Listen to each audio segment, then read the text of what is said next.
Good morning.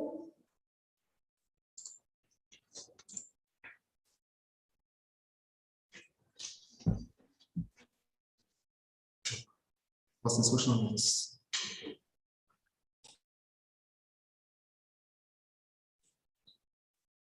Good morning. Can you hear me? So, good morning, dear participants. Welcome to the annual August conference.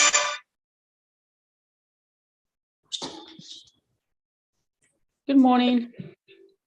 So let's start.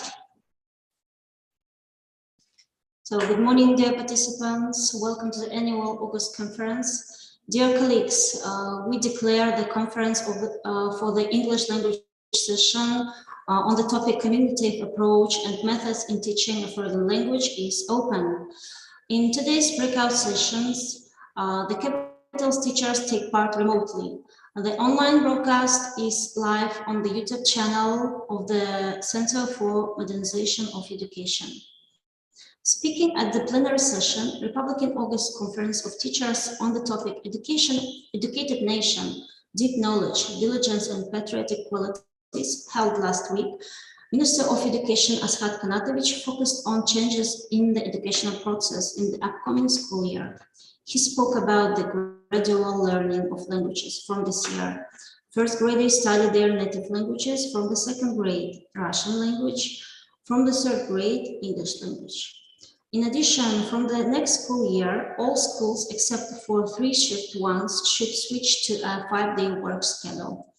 This is not only an additional 36 days of the rest at least 1.5 million school children, but this decision also concerns principals, deputy principals, and teachers, and now they will rest for another 36 days. We believe that teachers should rest on Saturdays, stay close to their children, and engage in self-development, the minister said. So, dear colleagues, I wish you strong health, good luck, and further success in your new school year. The session of this August conference will be held in collaboration with teacher, researcher, master's degree owner, and prize winner of Republican Festival of Pedagogical Ideas, English teacher of Darin Specialized Lyceum 82, Musin Darin Tleugalevich. Darin Tleugalevich, it's your turn. Thank you very much, Alkna Bikwaina. So, good morning, everyone. It's our pleasure to welcome you to our annual August conference on English language teaching.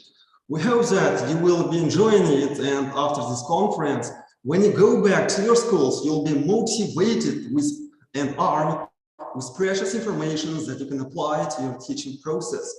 Feel free to ask any questions related to the topics in the live chat box. So let's get it started. I would like to introduce you the first speaker, Abildina Raibuly-Jaikovna, senior researcher of the National Academy of Education, named after Brian Altensheim. Jaikovna, good morning. Good morning. Can you hear me? Yeah. Yes, we can hear you. Good morning, everyone. Nice to see you all. And soon you all commence a new academic year, and congratulations with this big event. And I hope you will find something really useful in my speech. So today, I will share some theoretical knowledge about curriculum. And the curriculum foundations may be defined as those basic forces that influence and shape the minds of curriculum developers. And and I'll share it. So while I will be presenting and sharing about these foundations, you can put yourself in curriculum developer's shoes and think what philosophy, what foundation resonates with you. So first, philosophical foundation is, we all know that is famous for philosophies of idealism, realism, pragmatism, and existentialism. So in a nutshell, I'll try to explain all of them. So idealism, idealists believe that learning is based on broad ideas and concepts, while realists believe that subject experts are the source an authority for determining the curriculum. And they believe that 3 R's, reading, writing, and arithmetic, must be in every person's basic education. And according to pragmatists, curriculum should be so planned that it induces teachers and learners to think critically, rather than about what to learn, right? So therefore, according to this philosophy, the teacher should provide learners with learning opportunities to construct their own learning experiences. And they tend to stress more problem solving using scientific methods rather than acquiring an organized body of knowledge. And pragmatism was mainly popular in American philosophy and evolved just prior to the turn of the 20th century. But existentialism, mainly a European philosophy, which became popular after the Second World War. And this doctrine emphasized that there is no values outside man, and thus suggests that human beings should have the freedom to make choices and then be reasonable for the consequences of those choices. And this philosophy has gained greater popularity in recent years. Today, many educators talk focusing on the individual, promoting diversity in the curriculum, and emphasize the personal needs and interests of learners. If you move to sociological foundations, so I might say that this is one of the highest, so it provides factors that hugely impact on the curriculum, because curriculum without the reflection of culture is not possible. And if we should remember here, if there is a conflict between the objectives and aims of majority and minority groups, the aims of larger groups is accepted. And here, the example that I can provide is what was true, what was perfect, ideal for education during Soviet times was perfect for that time, for that society, for the needs of that society. And nowadays, we should consider what is important to us. So in their chat, you can share what current social changes are in trend. So what do you think? What's important to us as a society nowadays? It would be interesting to read your perspectives. And when it comes to historical foundations, the history of the curriculum guides the future plans, because curriculum is always based on the future demands of the country. And the lessons are learned from the history. This is their aim, right? The objective of history, to tell the developer not to repeat the mistakes of the past and share what are popular and not popular, what is not to repeat those failures, but bring successes only to the curriculum. But unfortunately, we witness that some individuals don't learn from the history, but as a curriculum developer, it is their responsibility to carefully examine all the successes and failures of the future, of the past, and not repeat them. And finally, psychological foundation is based on the individual differences. Every student has its own unique personality, and they have differences in their learning and skills. And curriculum should be based on the fact how students learn, how best they learn, and it should be all reflected in the curriculum. So, well, have you decided what philosophy is close to you? You can also write in the chat. In the next slide, you will see famous learning theories.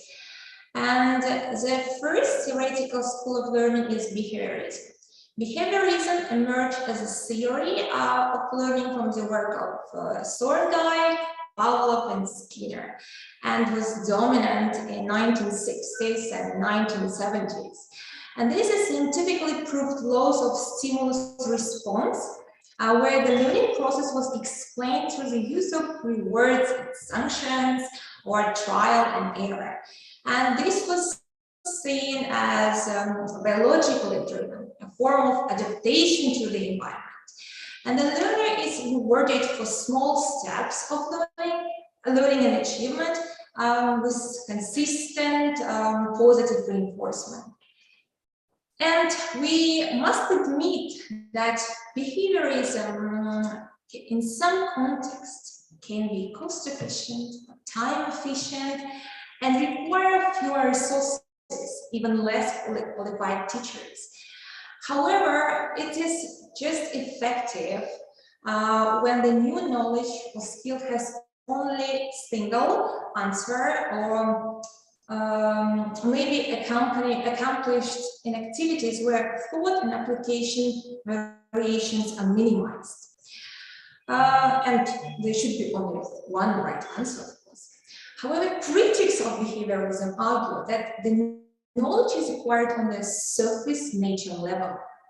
And their theory is that one size fits all excludes students with individual differences, or where the teacher remains unaware of student current knowledge or misconceptions. So it's all impossible if we apply behaviorism theory. If we move to constructivism, constructivism was based especially on the work of Piaget, and the theory says that learners construct knowledge rather than just passively take information. And individual learners actively explore their learning in the environment by building on the existing cognitive structures and schemes. So when the schemes are adequate to deal with a new object, situation, or a problem, learning occurs through a process of assimilation. When an existing scheme it's not adequate to deal with a new situation or problem, a process of accommodation is required. For example, I believe that friends are always nice, and meet a new person who is always nice to me, and I may call this person a friend, assimilating them into my scheme. Perhaps, however, I meet a different person who sometimes pushes me to try harder, and it's not always nice. I may decide to change my schema to accommodate this person by deciding a friend doesn't always need to be nice if they have my best interest in mind. So further, this may make me reconsider whether the first person still fits into my science schema. So constructivist approaches see that activities are provided to build on children's current knowledge and match their appropriate development stage, and challenge them so that through the process of accommodation, they continue to make progress. And it's, I think it's known that most of innovations were created just because of constructivist approach, the use of constructivist approach. So next one is social constructivism. And it sees knowledge as socially constructed and learning as essentially a social process. So it's the same like constructivism, but in social constructivism, we need a person, adult or peer, to develop their knowledge, to like co-construct their knowledge. And teachers apply this model by setting up a zone of proximal development, ZPD, of Vygotsky, that is area of activity where the aid of a teacher or more knowledgeable peers, children, able to do what they cannot achieve alone. And here, guided instruction is a key. And teachers should learn how to skillfully guide the students so they can create their knowledge. And pedagogic practices consistent with social constructivist approaches prioritize student-teacher or student-student interaction. So, dear colleagues, what series guide your teaching process? Please write in the chat. So let's move to the next slide. As I said before, the politics, what our government thinks prioritize in their future plans or in their strategies usually is reflected in the curriculum. And here you can see example that where the former president stressed the importance of functional literacy, which further became the core competence in the updated curriculum, which was introduced in 2016. And international experience can be a cause of initiating various reforms. For example, since 2009, Kazakhstan has been participating in different international examinations like PISA, TEAMS, and PEARLS. And before that, few would deny that we considered our curriculum as the best in the world. So a law result of PISA 2009 shook the whole country. And according to OECD report, the low results were a negative consequence of teaching ineffective curriculum, developing solely theory-based knowledge without functional literacy and applying out-of-date teaching approaches in learning. So again, here we see the example that what worked in the past cannot work now, and we need to do something. And because our state attempts to be up to date with the most developed countries, the state decided to review the content of the school curriculum. And thus, curriculum had become an inevitable step to reform secondary education to address those limitations that you can read indicated by OECD. So, taking into consideration all recommendations, the state set a high priority on improving the quality of education in school context. And I think I wouldn't be wrong if I say that the curriculum reforms in Kazakhstan were the most striking, I might say, but inevitable. So moving to the next slide, so you can see these are key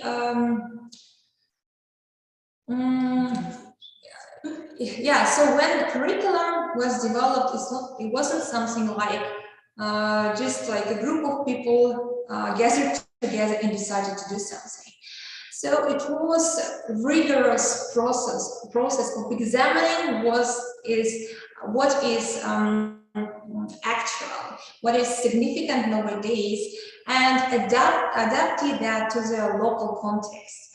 And here you can see all the stakeholders who participated in the development of the state curriculum, updated state curriculum.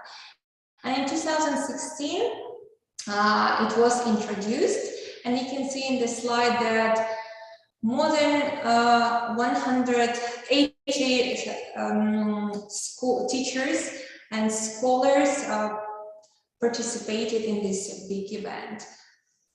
So here you can see a figure, a table that shows the difference between the previous curricula and the new one. So the first one was mainly performance-based, while the second one, the updated one, was more competence-based. So the primary goal is to provide skills that students can apply in their future. And also here I'd like to stress the changes in the levels that was required by graduate students, or when students had to graduate. So when they, according to the program, when students graduate graduate school, when they finish school, the level of English should be equal to B2 according to CFR, while according to the previous curricula it was A2, which I think it's provided huge opportunities for our children to apply to international institutions and compete with international students. So just to reflect, here this is a coherence curriculum model. I just wanted to emphasize here what you teach should be in the curriculum, should be written there, and what you assess should be also written there. So you cannot assess different things. For example, you teach one thing and assess different things. So in this case, curriculum will not work, will not be effective. And currently we have these 4 main documents that you can find in the website of National Academy.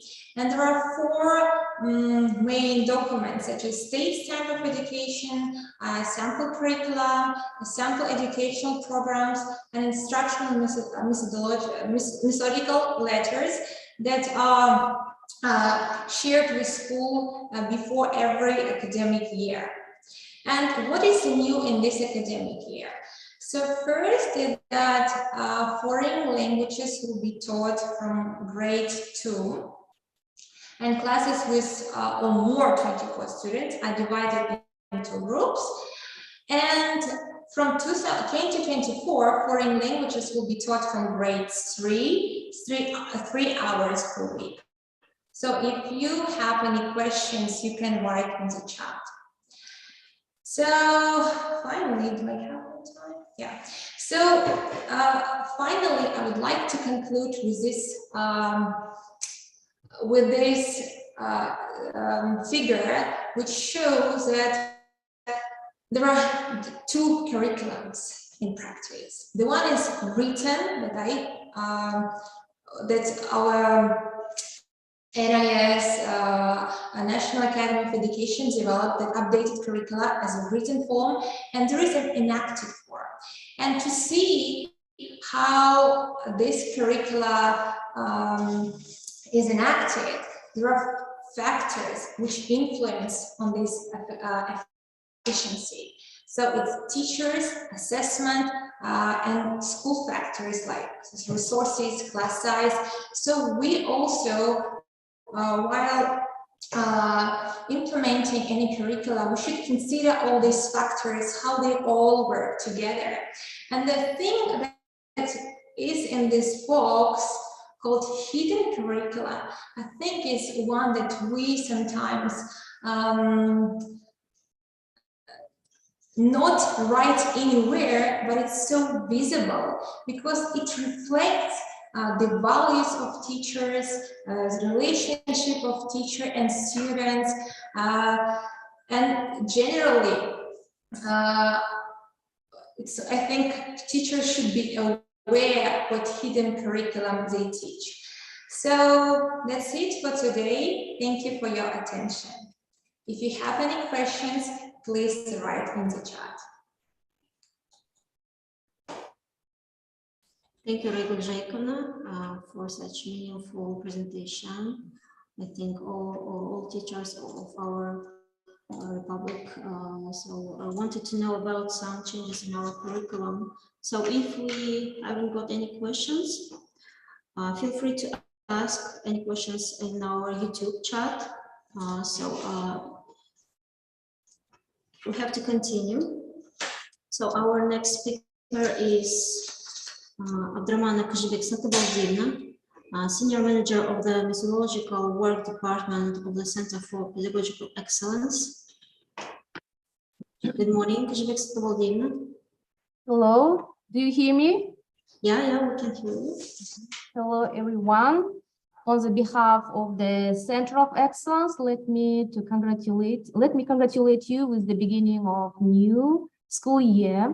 And today I'm going to share some ideas on a teacher and student relationship as the basis of a whole ecosystem of a school. And to begin with, I want to ask you to think about your own school teachers. When I ask this question, when I ask my teachers and my colleagues during the courses to think about their school teachers, they can name two types of teachers, the scariest teacher and their favorite one. Why do they remember these teachers? So the scariest teacher made their lives miserable, and that is why they remember him or her. On the other hand, their favorite teacher changed and impacted their life somehow. And maybe the scariest teacher or your favorite one are the reason of your career choice, and you are here today with us. And as our previous speaker noted, that we do understand the curriculum, subject programs, and the standards are essential, but there are other aspects that we should take into consideration when we talk about learning. So it is important to know how students learn. How do they feel themselves as learners?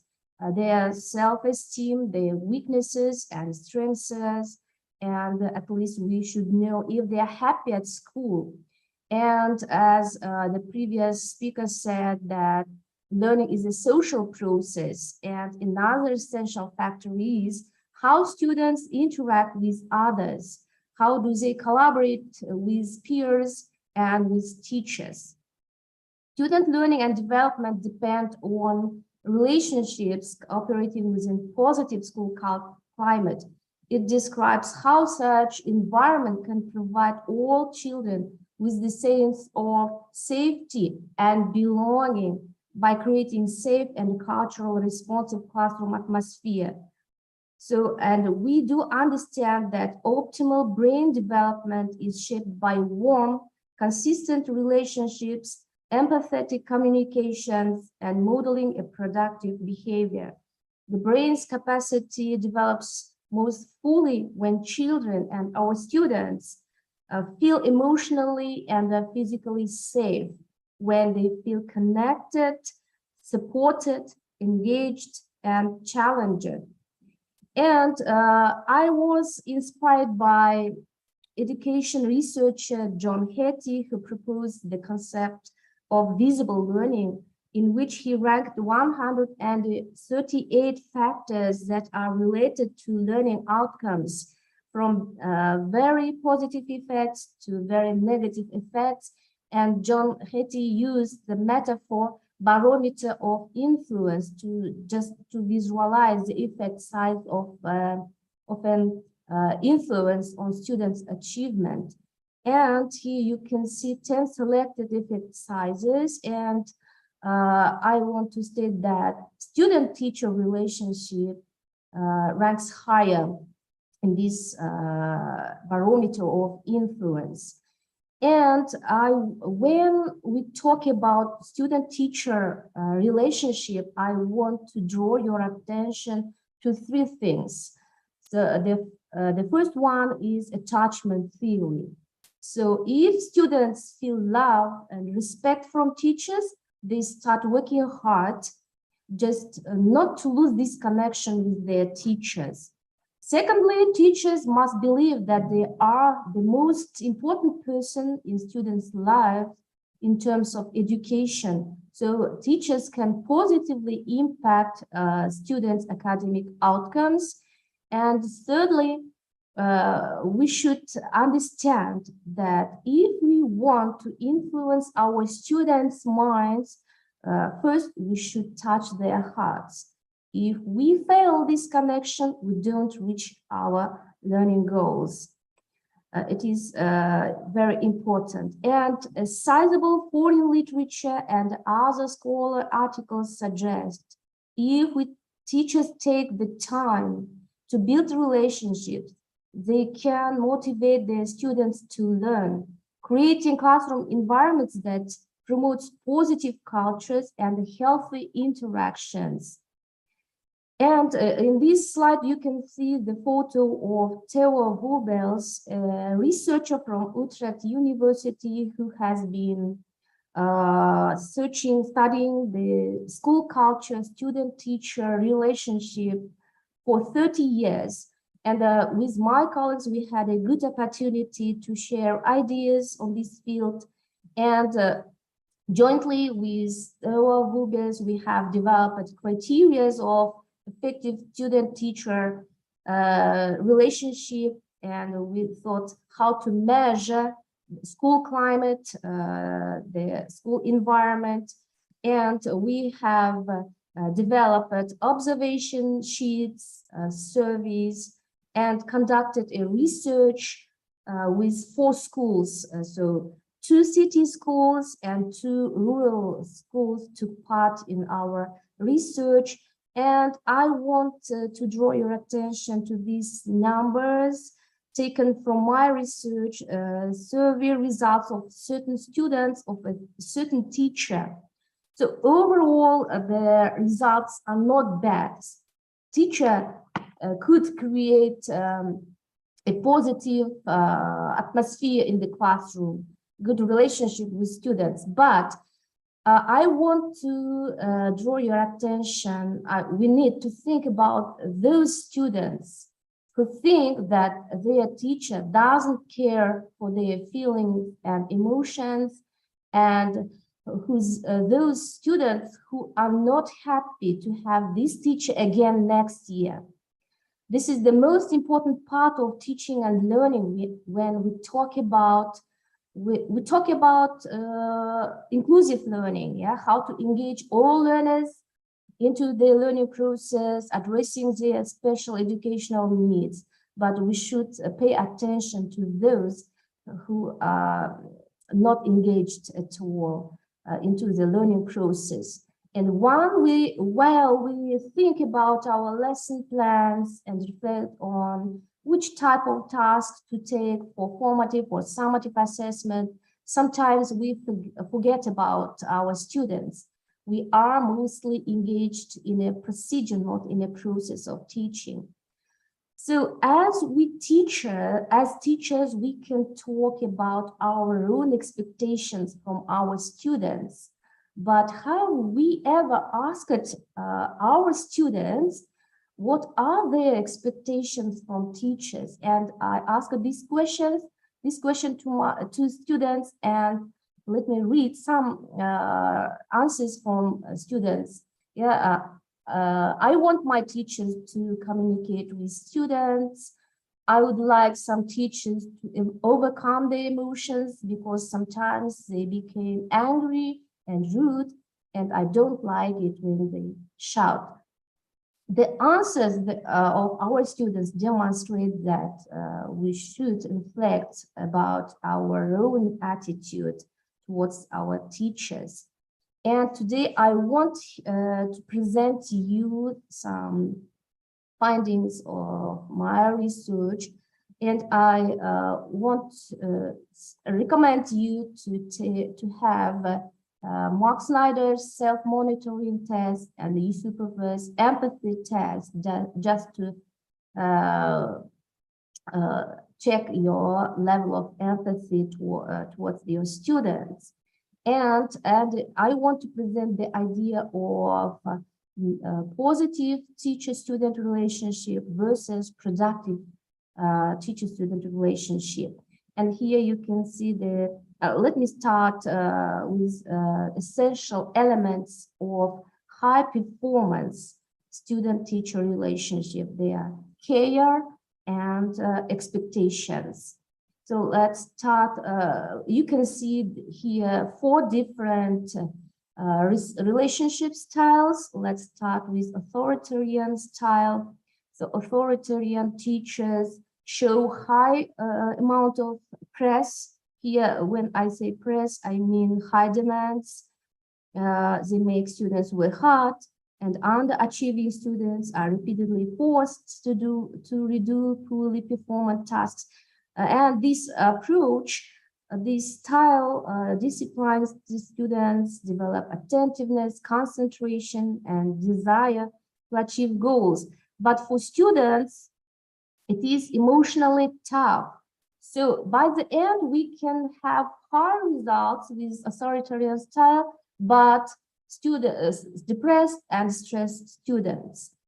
On the other hand, we have friendly style, where teachers show a high degree of care and low amount of press. And these teachers showed extremely high level of empathy, but sometimes they became not able to press the students for higher expectations, and sometimes they accept students' minimal efforts and their mediocre work.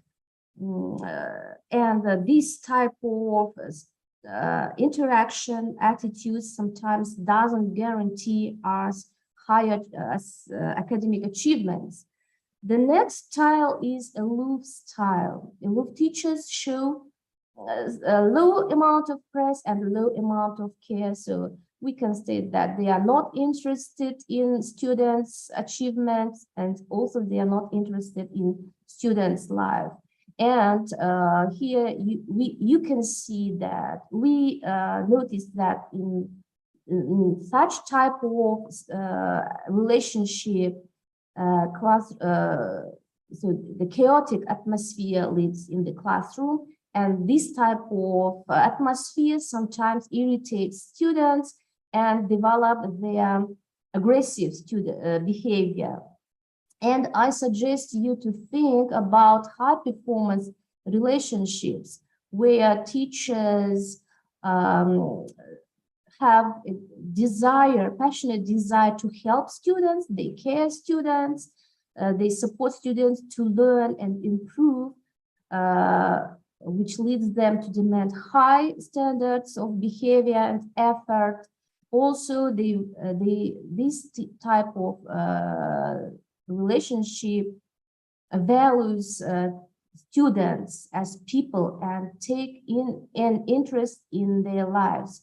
These teachers provide students with strong guidance, both academically and behaviorally, and while also nurturing personal responsibility and self-regulation. So here I recommend you, so in general, positive teacher-student relationship doesn't guarantee higher results, high academic performance, but let's think about productive relationship where teachers demonstrate high level of care and they push their students to work hard.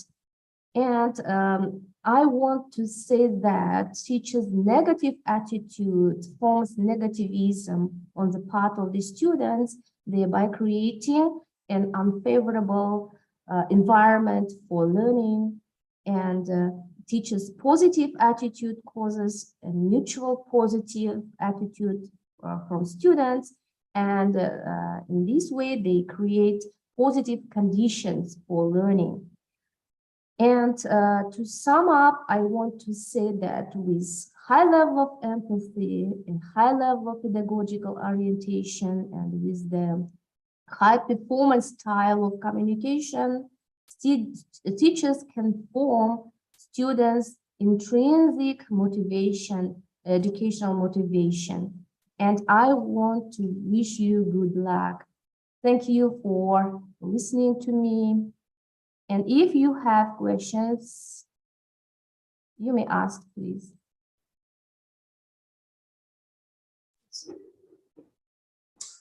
Kashbek Satvalina, thank you very much for your profound and informative information. Good luck in your career, in your teaching process. So let's go back to our questions related to the first topic. We've got several questions from the teacher from school number 15, Olga Pacharova.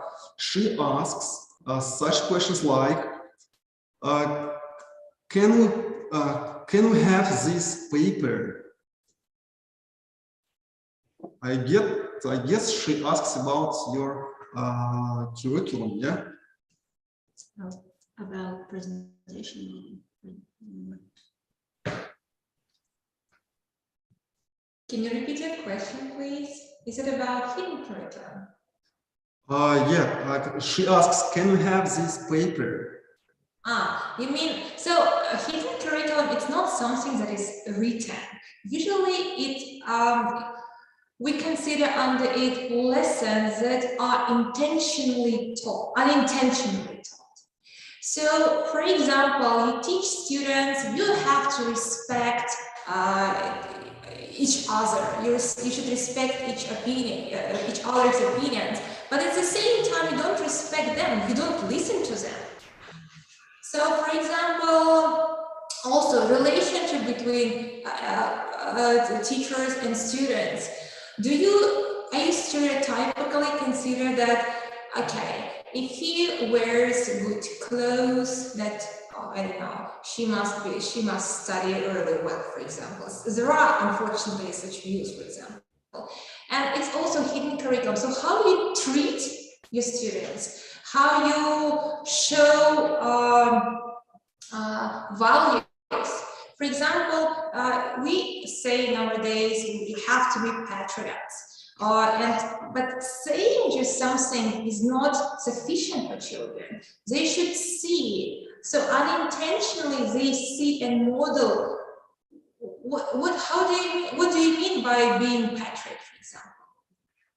So I think I tried to answer your question, but if you have more, I will leave my Gmail address, so you can just write there. Yeah, thank you very much. It was quite a full answer. So, dear colleagues, if you have any further questions, feel free to ask it in our live chat box. And now I shall now give the floor to the United States Embassy officials. John Orek, Deputy Attaché for Culture and Education, Olga Pacharova, English Railroad Program Coordinator, and Sarah Smith, Specialist of the Department of Culture and Education. Okay, good morning. Thank you very much. Selamat Dirme, Kairlatan. Hopefully everybody's doing well. We are very excited as the U.S. mission to Kazakhstan to participate in this year's August Conference for English Teachers. First, I'd like to give special thanks to Altanay Amirova from the Nur Sultan Center for Modernization of Education for inviting us to participate.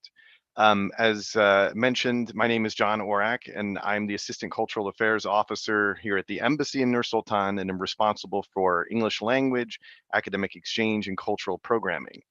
So as many of you likely already know, the U.S. Department of State actively supports English language learning all over the world. We believe that promoting the learning and teaching of English is an integral part of the department's efforts to foster mutual understanding between our peoples, the people of the United States and the people of Kazakhstan. Increasing English language capacity also enriches engagement with American counterparts and helps to build lasting bridges between our two cultures. Our engagement with Kazakhstan dates back many years. Our first educational exchanges began shortly after independence was declared.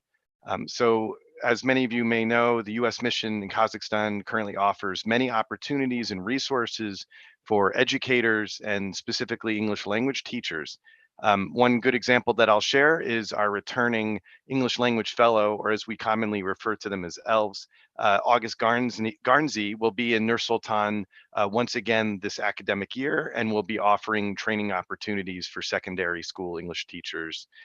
So stay tuned for that.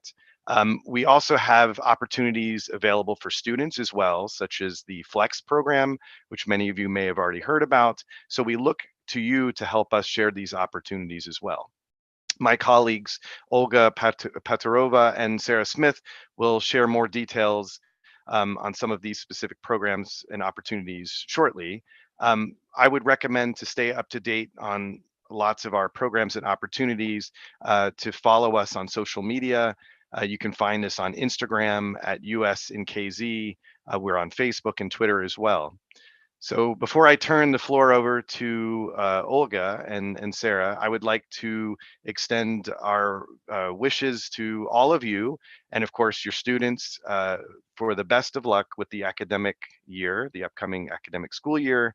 As the famous American writer, scientist, inventor, statesman, diplomat, printer, publisher, and political philosopher Benjamin Franklin once said, "Tell me and I forget, teach me and I remember, involve me and I learn." So I hope that gives you a sense of the wonderful work that you're doing as teachers and how you are helping make the future of Kazakhstan much brighter. Nazarinizga rahmet, and I'd like to now turn the floor over to Olga. Thank you, John. Thank you all tonight. Hope you hear me, right? Yeah, we can hear you. Yeah, thank you very much. So first of all, let me introduce myself. I'm Olga Pacharova. I work at the US Embassy and coordinate English language programs in Kazakhstan. So I'm really very glad to be here today, and wish you good luck in upcoming academic year, to you, dear English language teachers, and to your students. Because of course you are the models and motivators for them. As for our English language programs here, let me underline that all of them are free. It means that you can participate with them without any money. They are free for you. The only thing you need to do just to be proactive and contact us or react to our social media announcement in order to participate. First program I would like to introduce is English Language Fellow Program. Aldenai, could you please share the first slide? Thank you very much. And John already mentioned about our returning English Language Fellow, August Garnsey, who will be involved in some activities, I'm sure, with the Center of Modernization. But if to talk about our program in general, this program allows us to bring high professional English language teachers from the United States of America and provide this resource to Kazakhstani universities or educational institutions. Program provides highly qualified teachers of English as a foreign language to Kazakhstan universities. And in academic year 22 and 23, we'll have English language fellows in 4 cities in Kazakhstan, in Almaty, Nur-Sultan, Petropavlovsk, and Turkestan. In Nur-Sultan, our English language fellow, August Garnsey, will work primary in Gumilev Eurasian National University, and will have some hours with the Center of Modernization, which will let him work with English language teachers of Nur-Sultan secondary schools. English language fellows work closely with English language teachers, students, and education professionals to improve English language teaching capacity. Program participants serve as representatives and cultural ambassadors of the United States. So I think, dear teachers, you'll have a chance to meet with August. And in the past, he already had some activities in Nur-Sultan, and probably Altenay, if we have time, can share this experience. Next slide, please, Altenay. Another our program is English Language Specialist Program, and this program provides specialized trainings for in-service institutes, schools, universities, and other academic institutions conducted by American academics, experts, and teacher trainers in the fields of English as a foreign language, methodology of English language teaching, and applied linguistics. If to compare two programs, English Language Fellow Program and English Language Specialist Program, there are some differences. First of all, English Language Fellow Program provides our fellows for 10 months period. Specialists, they are more concentrated on some field in methodology of English language teachers. So, for example, if your educational body or organization representative, you can propose such training to us, and we can work on providing English language specialists to you.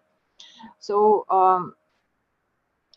it's very fruitful when you have a professional from the United States, not only native speaker, like many usually people say, but really professional in the field of English language teaching.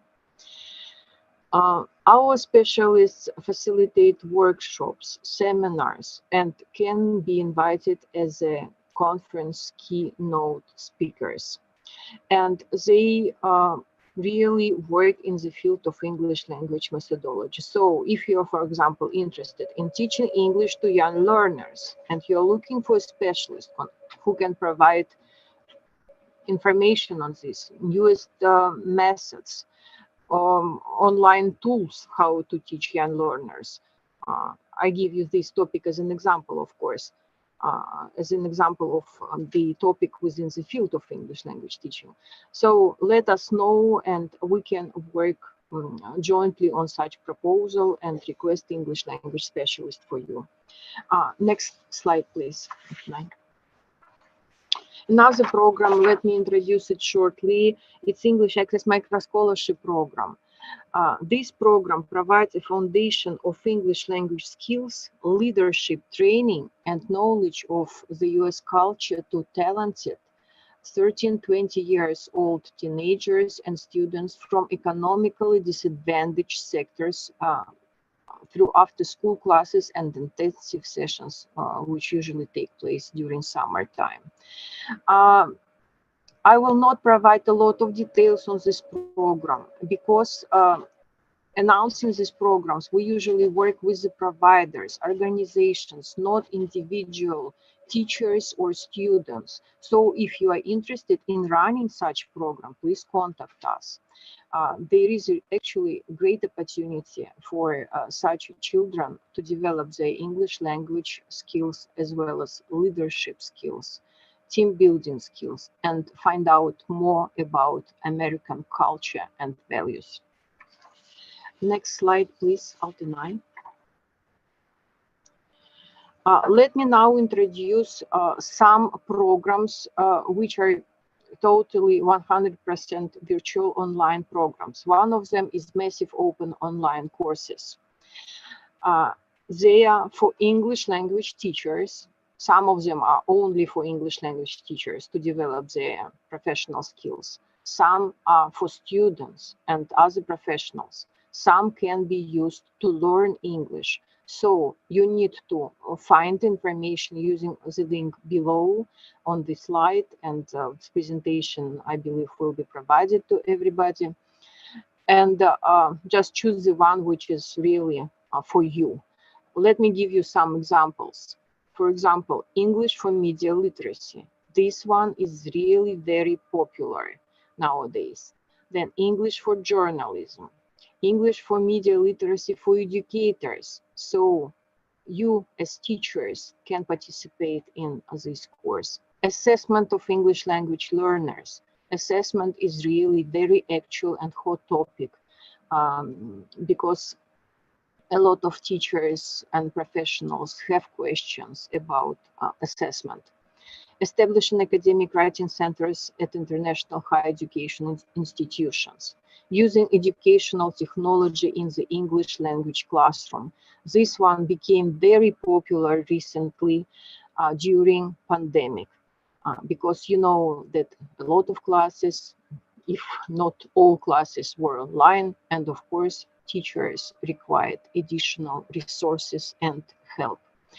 So again, if you're interested in taking one of the massive open online courses, please, first of all, find out more about this information using the link provided and by contacting us. Next slide, please. Open global online courses for English teachers. These courses offer English teaching professionals in Central Asia and in Kazakhstan the opportunity to take innovative online university-level classes and online professional development programming for teachers. They're administered by our partner organization in the United States, FHI 360.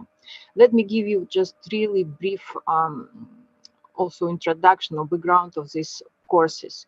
They're real courses provided by American universities. In order to participate, you need to send the application form during times when these courses are announced and announce the period for applying for these programs. This is very competitive program. For Kazakhstan, we have 8 slots per term. It means that you really need to underline in your application form why are you going to participate. All these courses are free for you, but the U.S. Department of State, of course, pays for them, and it requires from your side commitment and dedication when you take the course. Also, you need to understand that your English language level should be pretty high in order to participate, and you really need to dedicate up to 10 hours per week for these courses, because it's real course of American university and will require from the participant to participate in forums, submit assignments, and communicate with the instructors. So take it seriously if you want to participate. It's real challenge, but at the same time, it's very big achievement.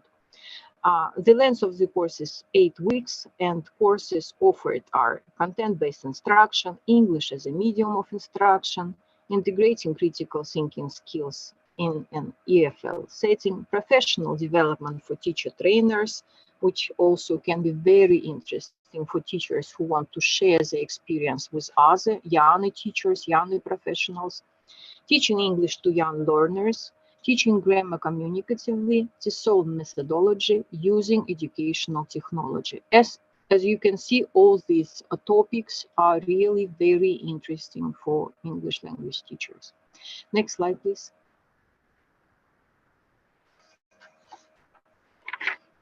American English Live, webinars for English teachers. These usually they take part in series, and the series number 15 will take place from September 7th to November 16th of 2022. Usually there are 6 series in 6 workshops, webinars in a series, and each webinar takes 60 minutes. Also very, very effective tool to develop your professional skills, especially if you do not have a lot of time to some really very dedicated course. This you can take when you have time, and it's easy to maybe to plan, to schedule as one of your activities. So the information is on slide. If you have any questions, again, contact us. And just watch our social media and you'll see the announcement. Next slide, please. American English Online. Dear English language teachers, I would highly recommend using this site for you to find out a lot of resources for English language teachers and for English language learners. Believe me, it's easy to navigate, it's easy to browse, and you can find the ready-to-go lessons which will just require from your side motivation, and you can use them with your students. A lot of downloadable resources are also available there, books, lyrics, songs. So I would really recommend you to use this resource. And the last slide will show our, not only our contact information. Altinai, could you please proceed to the next slide? It shows also our resources, and everything is available on this slide and will be available to the teachers because it will be shared, right, Altinai? It will be shared with all participants, right? Yes, of course, we will send this to the YouTube, to our chat, and then our teachers will spread in the other chats. So I will send. Thank you very much. And let me pass the floor to my colleague, specialist on education and cultural issues, Sarah Smith. Thank you. Thank you, Olga. So I'll continue with what Olga was discussing with just a few of the options that we offer for exchange programs. We offer a number of exchange programs here at the embassy, but I'm going to focus on just a few, which are for secondary teachers and secondary students. Next slide. So you'll see here many of the options that we offer, but as I just said, I'm just going to focus on a few of them. But go ahead, next slide. I'll start by saying how to find information about all of our programs. So if you go to our embassy website, kz.usembassy.gov, and then navigate to Education and Culture. Next slide. And further from there, under Local Programs and Education and Cultural Programs, you will find information about all of our exchange programs there. So if the brief overview of programs that I focus on today, it doesn't cover all of your interests and where you are in your career and your professional development, then please do explore the variety of programs that we offer. Next slide. So one program that I wanted to mention today is the Fulbright Teaching Excellence and Achievement Program, also known as Fulbright T. This is a program for secondary teachers, including teachers of English. There are 2 cohorts each year, one under general pedagogy and one which focuses on media literacy. This is for secondary school teachers. Administrators can also apply if they spend at least 50% of their time also teaching. So it's a 6-week professional development program, which includes training at a US university as well as an internship at a secondary school. Next slide. So we've also included a bit of information here about the Fulbright Foreign Student Program. This includes an application period for young professionals. A brief word about Fulbright in general. It's not really a single exchange program. It's more of an umbrella that includes exchanges for Americans at various stages in their career and their education coming to Kazakhstan, including English teaching assistants who will be throughout Kazakhstan based at universities, as well as scholars in various stages in their career, as well as Kazakhstanis going to the United States. The Young Professionals Program, which is mentioned here on the slide, is for the graduate students and those with at least 2 years of work experience to get a master's degree. But there are various programs offered under the Fulbright umbrella, which you can read about on our site, including for teaching Kazakh. So please explore that if it's something that is of interest to you and something that would make sense for you. Go ahead, next slide.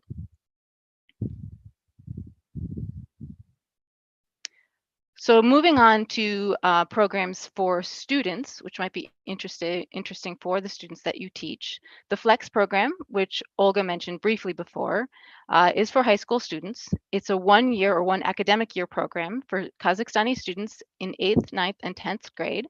They live in the United States with a host family. They attend an American high school.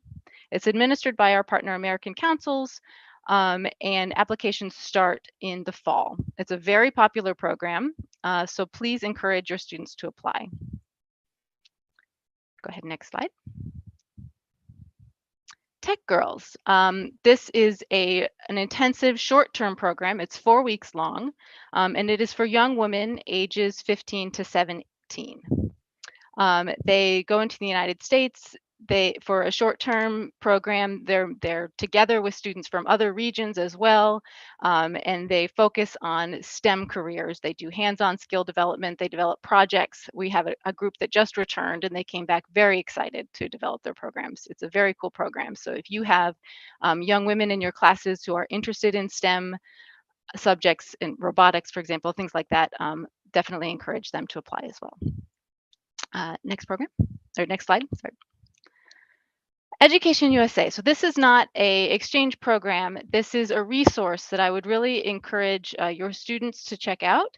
We have 5 Education USA centers located in the cities listed here: Nur Sultan, Almaty, Shymkent, Karaganda, and Aktau. This is a free resource available to students who are interested in potentially studying in the United States. Our advisors have regular webinars on topics such as preparing for testing, essay writing, finding the right university to apply for, a range of topics, funding study in the United States. And all of the resources are free. You can also schedule individual consultations with our advisors on any of these topics. So if you have students who have either applied for exchange programs and not been accepted, or just curious about what it might be to study in the United States, I encourage them to get in touch with our Education USA advisors. This is a free resource and something that you should definitely have them take advantage of. Next slide. As has been mentioned before, our social media is a great place to get updated information on our programs, opportunities, and events. When these application periods open, there will be announcements here, particularly on our Instagram, but on our other sites as well. I believe that's it. Next slide. Yes, thank you very much. Thank you, Sarah, John, Olga. We haven't got questions, but I would like to say that this year I applied to the SUSE program, and I have been participated in this program study. I would like to tell shortly about this program. Study of the United States Institutes for Secondary Educators, Liberty, Equality, and the American Dream. So we participated at California State University at Chico. We learned cultural understanding, equitable learning, communities, and diversity and inclusion in U.S. education and society. We are honored and we've been grateful for becoming a member of the global Fulbright community of scholars. The SUSE program was a transformative, multinational, multicultural, and social academic journey for us. We met representatives from 22 different countries from all over the world, and SUSE attendees had a chance to participate in different academic lectures by California State University professors, lectures such as special education, bilingual education, access and equity in United States education, alternative educational options, and so on. So, and we started research. Professor Breton Varga helped us on our research. My team chose the implementing English language through art, this research. I will tell about this in other webinars. And would like to say that all programs available, you can just apply through this embassy.gov site. You can do it yourselves. Everything is for free. And I would like to thanks to RELA office. Our teachers have been nominated in open programs too. 5 teachers this year studied TESOL methodology, teaching grammar communicatively, and other topics for free. Now they are implementing their knowledge in their lessons and share their knowledge in our webinars organized by Center for Modernization Education. And On March, we started a series of webinars organized by RELA office with our English fellow August Garnsey for expert and best teachers of Nur Sultan. After that, our experts, 30 experts, spread their gained knowledge among young specialists. It was more than 115 young specialists. Thank you. I would like to say thank you for your support. Center for Modernization Education, and I really appreciate this indeed. Thanks a lot.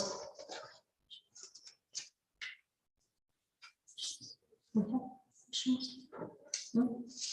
And we have one question for Salde Kaidarova asks, is there any platform like Telegram or WhatsApp channel so we can be updated as English teachers? I think you have seen it. I think that you need just to follow us on social media, and our information is there, and US Embassy website as well. So if you want to ask any questions, you can write in our YouTube chat. Thank you. And now I would like to give the floor to Orlando Sandoval, from principal of Villarreal High School, Тілі, Venezuela. Orlando has been participating in the same program as me. Good morning, Orlando. Good night for Venezuela. No, Orlando, we can't hear you. Okay, good morning to everyone. I'm really pleased to be with you right now and sharing all your experiences that are very meaningful for me. It's amazing the way we have met. And I want to thank people from the US Embassy and the ECA for the opportunity of being part of the SUSI program at Chico State University, where I met Altinai, and all this invitation come from that. So thank you very much. I'm going to present a little of my experience as an English teacher and as an educational administrator. So right now I'm going to present this topic, which is if FL in Venezuela, features and challenges. And I'm enjoying all of your presentation, and I hope you can enjoy this one too. So my name is Orlando Sandoval. I'm a principal at Villarreal High School. This is in Venezuela, a small town called Marin, Yaracuy State. We are in the western part of Venezuela, 6 hours from Caracas. And I would like to share with you this experience we are having here as English teacher, as a foreign language in the Venezuelan educational system. So you can see the flag of my country and also the map. So I want to talk about these things, language teaching in Venezuela, the curricular transformation, and the design of a curricular proposal, and the challenges we are facing right now.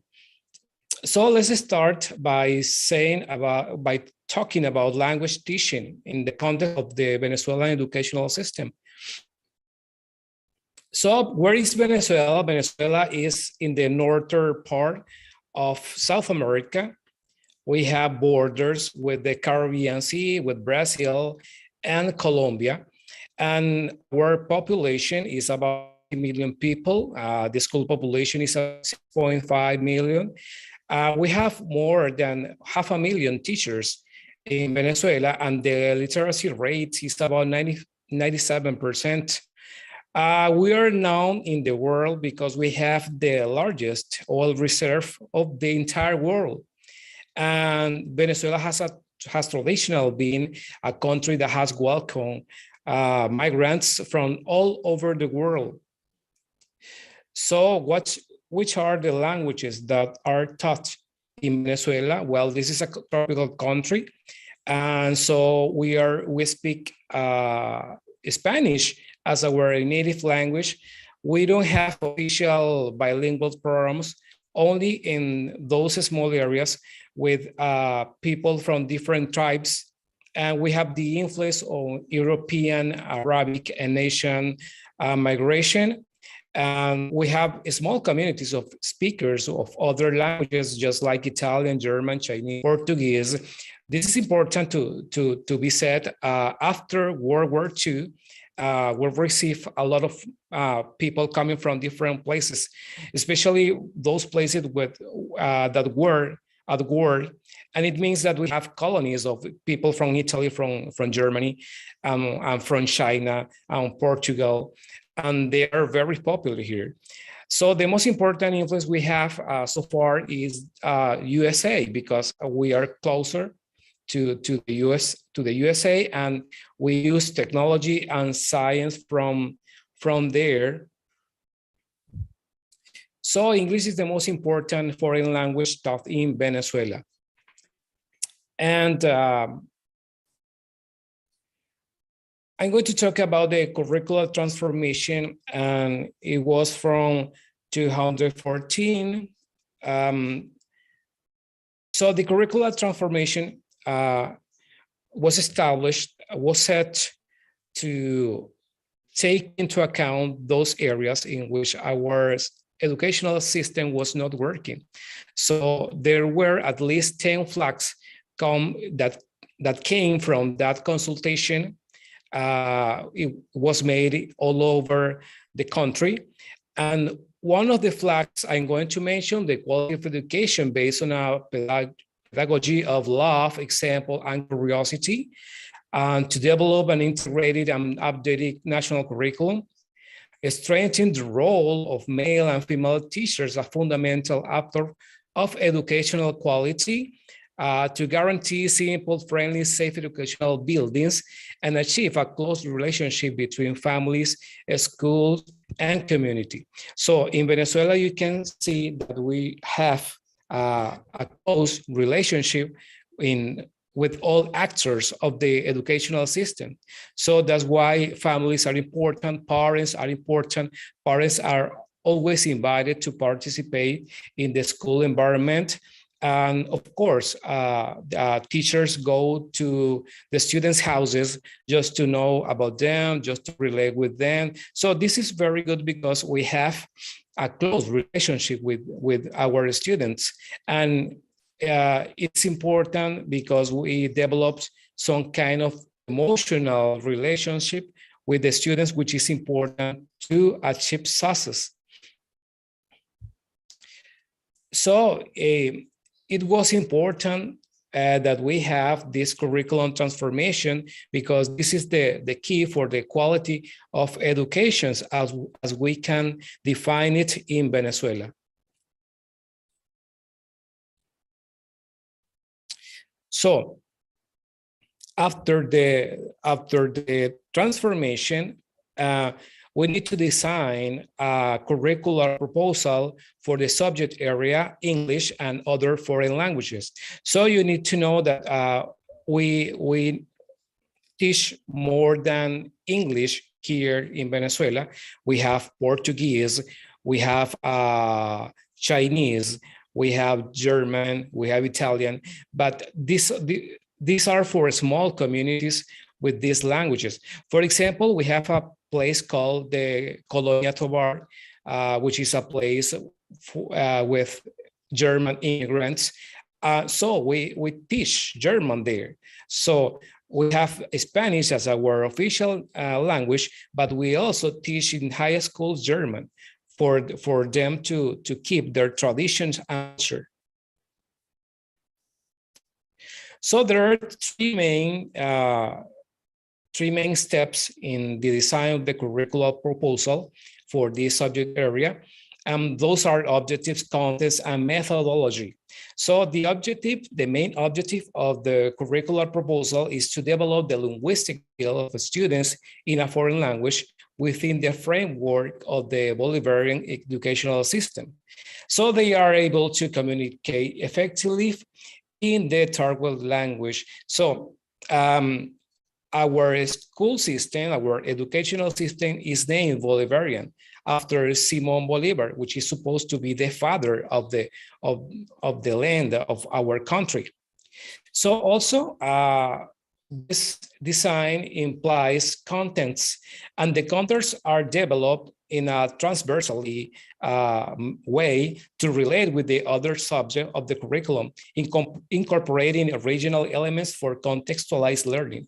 It means when we teach English, we are also teaching math, we are teaching biology, we are teaching geography, and all areas of the curriculum, of the national curriculum.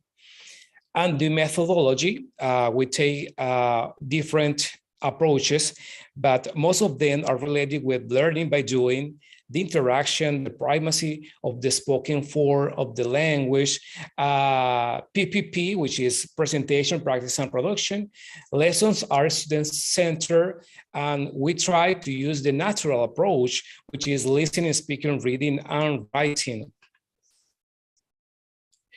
So the graduate profile of the students means that they have enough skills to communicate effectively in a foreign language, and from that they can be incorporated in different areas of the development of the country.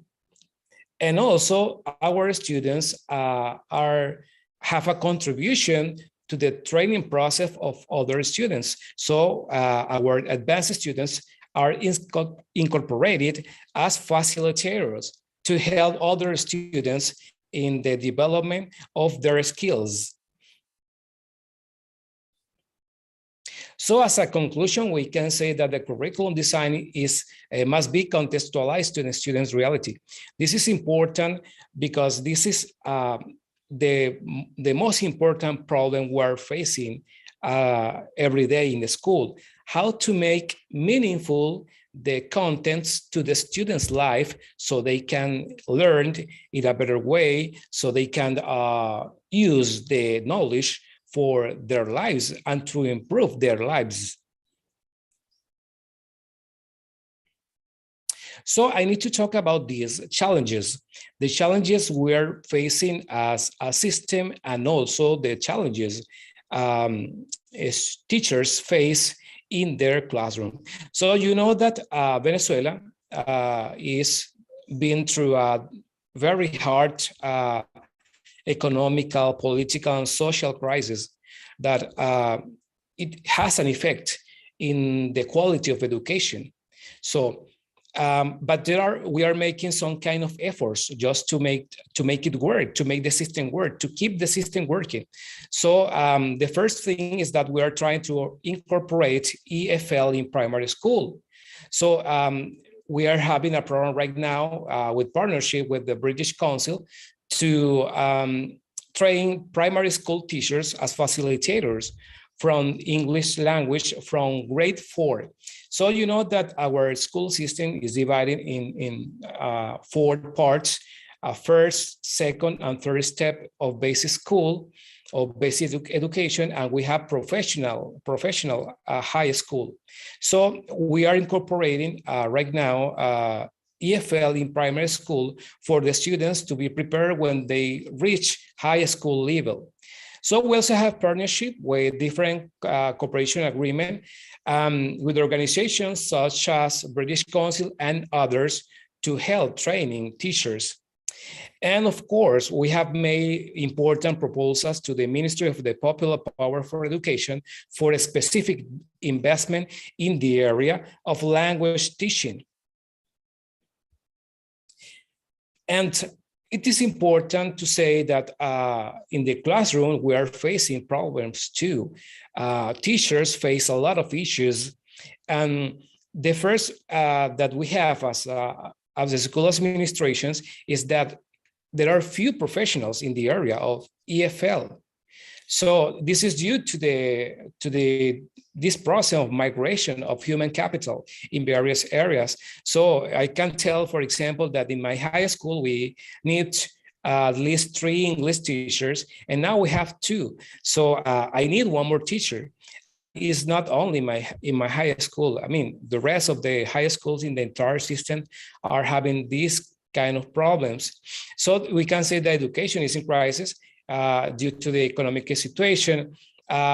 Education as a career, as a university training is not attractive for young people. So if we're having this problem now, it means that later is going to be something more difficult to deal with. And the other thing is demotivation. So the main challenge of the teacher and of course of the school administrator is to keep the motivation to work in the middle of their own daily difficulties that all teachers are facing. So this is an overview of what we are doing here in Venezuela. I'm really pleased to have the chance to share with all of you all my experience. And of course, if you have any question, I will be glad to answer them. And I also keep this work of being in touch with all of you, because we need to learn, when we need to improve our skills, and we need to improve our teaching practices. So I'm really pleased. And I'm going to finish this presentation saying that we're facing challenges, that facing challenges is the only way to overcome them. So that's why we are still here in Venezuela. We are struggling, and we want to be successful in this struggle. And finally, I going to end with this phrase from Simon Bolivar, which is, "The nations march towards the end of their greatness with the same step that their education walks." So this is my presentation, and I really hope you enjoy it. So thanks for your attention. Thank you, Orlando. We listened to your presentation, and maybe we have some challenges and similarities and differences in our country too. Thank you for having time with us and sharing about curriculum and EFL teaching in Venezuelan secondary schools. And while my colleague will introduce our next speaker, I would like to add that Mr. Nursid also participated in SUSI program from Kazakhstan. So thank you very much, Orlando. It was really great presentation. You are doing a great job, really. So I shall now give the floor to the next our speaker, Nursid Narmanolo. He's a methodologist of EduStream LLP official representative of Express Publishing. So Nursid, you are welcome. Hi, Orlando. I'm a Chico man. I'm a Chico man. Great. Yeah. I had a practice at Chico Junior High School, and also we had great classes at the California University, Chico, also as well. Oh, good. Did well, man, and everything was amazing there. I'm a T alumni from 2012. I had a great time there. Okay, I can see the similarities and the differences in our educational system, of course. And from Venezuela, also, we had a couple of representatives from your country. And just want to ask you advantages of your school with the local state schools. Could you tell me in short? Yes. So we're always trying to be innovative with our teaching practices. So our teachers get a lot of supervision, and we are always trying to develop better ways to do things. And this is special because we try to approach to the students' reality. So we are in the middle of the social crisis, and it means that our students, we have students that are living alone in their houses because their parents left the country. So it makes the education system more meaningful to them, because maybe that's the only way they have to overcome the daily difficulties of their lives. Super. The main aim of our teachers is to literate our students to Of course, yes. create great students. I mean, yeah. Thank you very much, Orlando. Okay, Very happy okay. to see you. Me too, Yeah. me too. Thanks, thanks. So, hi, is it time? Altma, is it my time? Yeah, it's your Okay. time. Hi, dear colleagues. I'm Amziya Nursaid. I'm a representative of Express Publishing and a teacher of Timur Common Secondary School, which is located in South Kazakhstan. I'm in Turkestan region, Otrar district. I'm just a village teacher. So today, just let me present my I want to share my presentation here. And today I'm going to speak about what is the impact of learning resources in creating tests. Okay. Next. Okay. You know that all Kazakhstani teachers start taking the national qualification test in 2018 from the May 26th. The national qualification testing campaign for teachers that began for the first time. Of course, this process encouraged teachers to constantly improve themselves. As a result, teachers' salary generally increased from 30% to 50%, depending on the confirmation of their qualification. Currently, of course, the qualification test is a very actual topic for teachers because it is important. It plays an important role in their social life, in their real life. So, first of all, we have to answer to this question: what is national qualification test? Of course, here is given to you the explanation. It's a procedure aimed at the level of professional competence of teachers that implement generally education program at primary, basic, secondary, and the general secondary education and the special education curriculum. But you have to know all the materials given tasks given in the test is not easy to overcome. You have to know this, okay? So brain goes mad simply. Nowadays, for experienced teachers, maybe it is not problem if they are well prepared for this qualification test. Problems is that for the teachers, so for example, I divided them into like category teachers who the problem is the qualification test is problem. That is for low motivated teachers who are not eager, who doesn't want to work as a teacher, and for the teachers whose age are close to retirement. I mean, the brain doesn't work as like in their heydays. And for the young teachers who has just graduated from the university, and for the teachers who just has unexperienced, I mean 2 or 3 years who worked at schools and so on. But you have to know that failing qualification test isn't rare, and currently nothing is to be ashamed of. Usually you'll get at least two chances to retake the qualification test. In my case, I failed this qualification test twice. Only on the third time, I could easily overcome this problem. Okay, so next slide is, as here you can see, I don't want to speak about details, and all the teachers know that all the detailed contents of the subject is about 70 tasks and pedagogy and the teaching methods. That is very problem for the young teachers who has just graduated from the universities. Okay, next, who are the creators of the test? Of course, we know the creators are the best teachers ever. We name them like experts or social professionals, but indeed they are real teachers. So they are the best teachers ever. I named this like this. Okay, the next question is, most important question is, where do the creators receive materials for the test?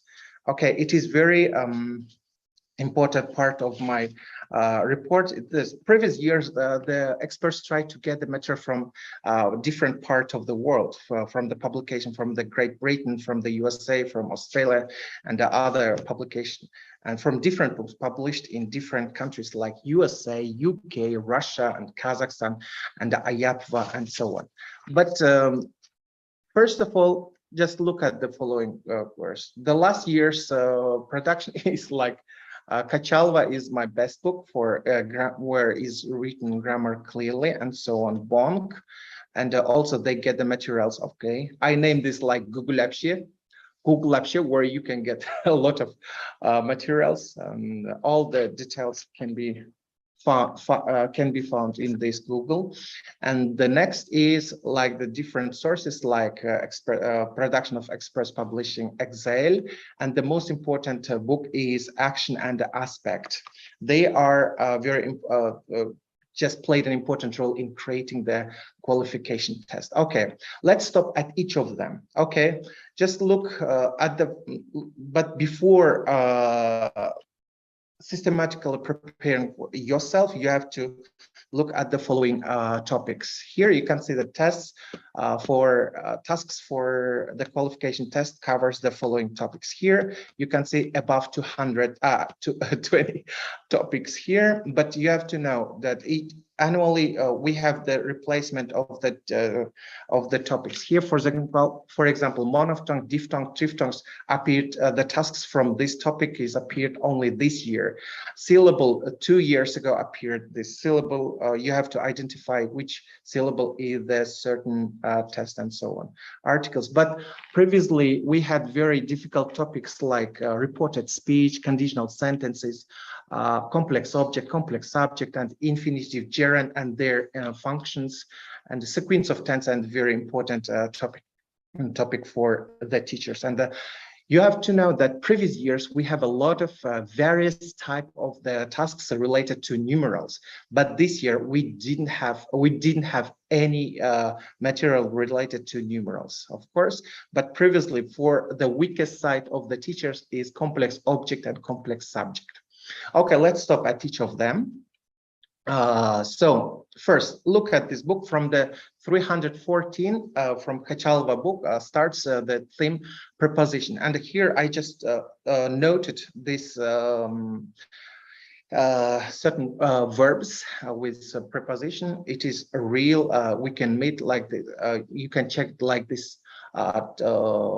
topics in the real qualification tests. Okay, this question, he threw a stone at the dog.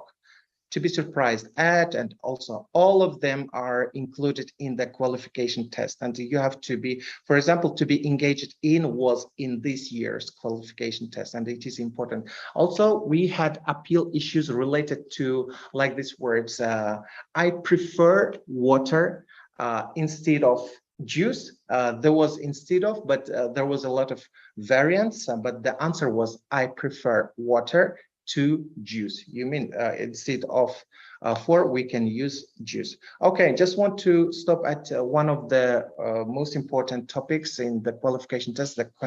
From one glance, you can see it is easy topic. Yeah, previously years, but first years it was just the given task as a sentence, and you can select which variant is correct. It's the first conditional, the second conditional, or the third conditional.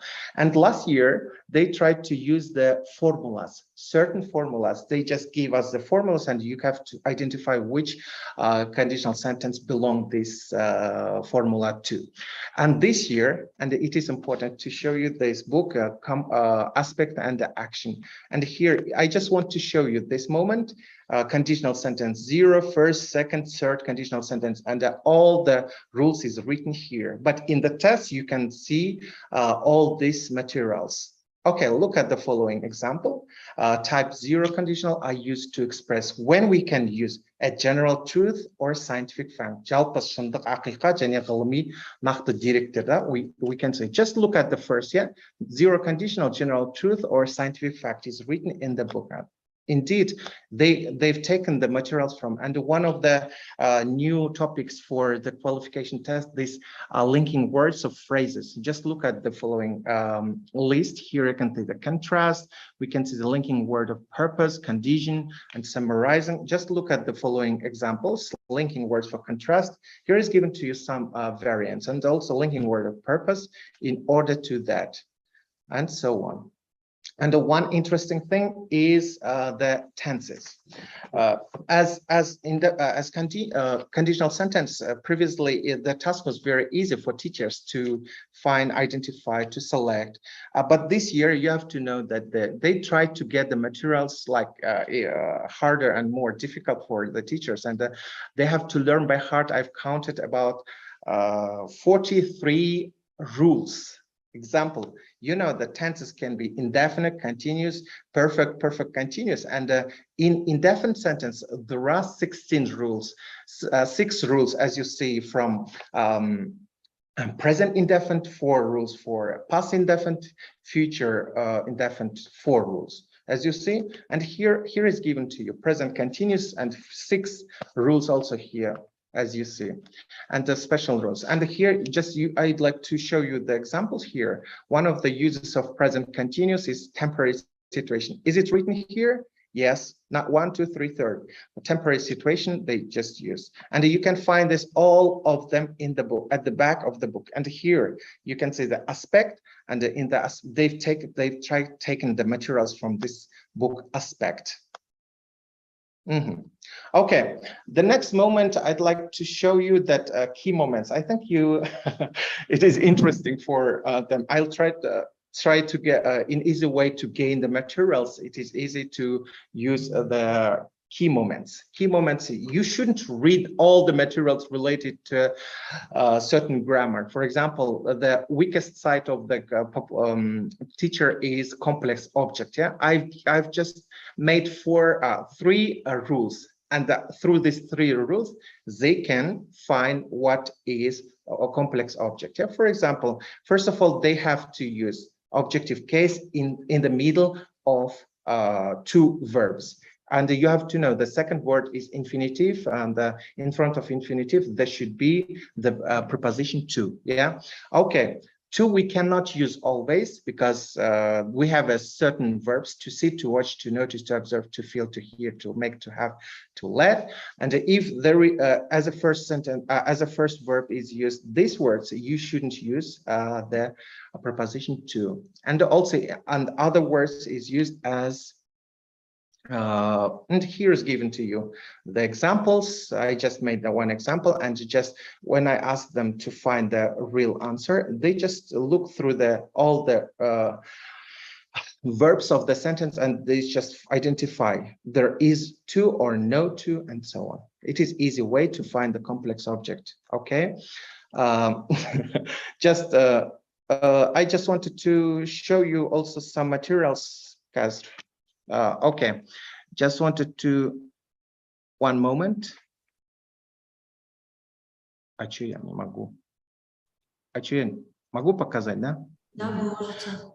Okay, here I just want to share you with the hardest material for the teachers is a reported speech. As you see, here is given to you 12 key moments. Yeah, the hardest material for this. For the teachers, as you see here, they have to learn by heart just these 12 rules, and through this rule, they just work with the verbs, with the examples, and they can identify what. For example, here, look at this number 6 here. Jenny wanted to know if Joe had sold his car. If we use when in the sentence was formed as a common question. As a common question. Okay, on the other hand, I just wanted to show you infinitive and gerund. In infinitive, we have to use a certain verbs, and in gerund also we have a certain 16 verbs which are belong to infinitive and gerund, and 10 of them have the same meaning. 7 of them have absolutely different meaning, and also. If you give me a chance to speak longer, I can do it in easy way. But just in conclusion, I'd like to show you the, just a moment. Let me share this. Yeah. In conclusion, I just want to share my my contact if you wish to be my friend. And thank you very much. Yeah, as my conclusion, I'd like to say that teachers change the world. Teachers are, we are all best of the best. Yeah. Okay, Nursi, thank you very much for your precious information related to qualification test. And I just wonder, how do you identify the tasks? Is it easy or complicated? Again, please, it isn't clear. Again, I please. mean, how do you identify the tasks? Is it easy? You mean?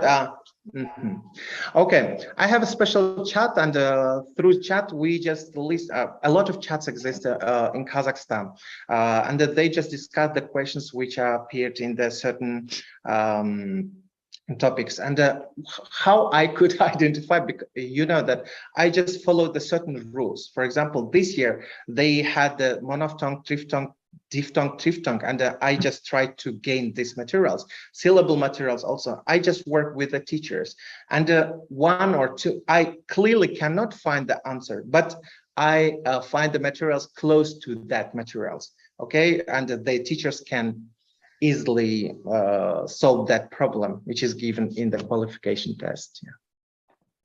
Okay, thank you. Due to the limit of time, but I know it was quite interesting to listen to you, and I'm interested just nowadays, do you still have special course or private class for preparing to the state qualification testing system? Okay, so first of all, I'd like to say that I've already mentioned to you above, I failed twice from the qualification and test, and decided to prepare myself systematically, and decided to open a special chat for teachers to train or to work with. And from time to time, I decided to make it private, and nowadays above 2,000 teachers already attended my course. And we just 80%, I can easily say 80% of my chat could overcome this qualification test. Okay. Yeah, I have private chat also, yeah, for teachers. Okay, thank you very much. We got it. Thank you. Now, I would like to give the floor to Bibit Kamila, Head of Promo Department of Enterprise Distribution. Camila, good day. Okay, thank you very much. Can you hear me well? Yeah, we can hear you well. Can you please, Amzi, could you please stop sharing the screen? Okay, thank you very much. Hello, everybody. I don't see many people here, but I guess some audiences are just joining, right, as big groups. Let me just briefly introduce myself. My name is Kamila Bibitbaeva. I proudly represent international publisher, Oxford University Press. I am head of ELT Promotions Department, and I am also co-author of a primary course book, which is called Family and Friends, Kazakhstan edition. And first of all, I would like to thank Altanay Bigbaevna for this opportunity to be here, to talk to you, because I am always happy to speak to teachers and to share, you know, some ideas and to share good news. And I am here, first of all, to share good news. In the beginning of this year, we were, you know, meeting lots of teachers from all the regions of Kazakhstan, and we were talking about a primary course, Family and Friends. Well, unfortunately, my presentation is quite short because you know, my time is very limited today. So I'll try to share some interesting ideas and some points with you. First of all, I would like to highlight that nowadays, you teachers face greater challenges. In addition to teaching a language, in addition to teaching grammar, vocabulary, functional language, you are responsible for much more, aren't you?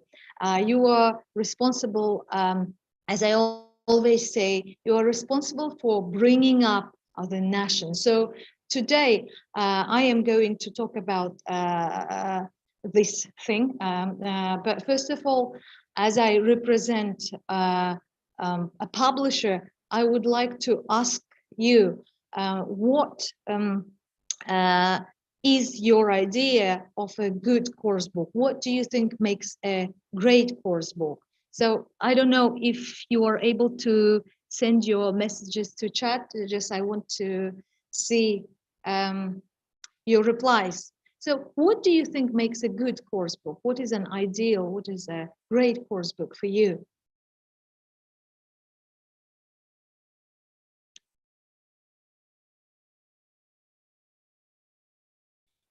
Okay, there are just a few of us here. So I was asking this question I was asking a bigger audience, and teachers, answers were different. And the most common answer was that a good course book should be aligned to the national curriculum, and it should have interesting content, and there should be colorful, beautiful illustrations which can engage people, engage students, engage learners.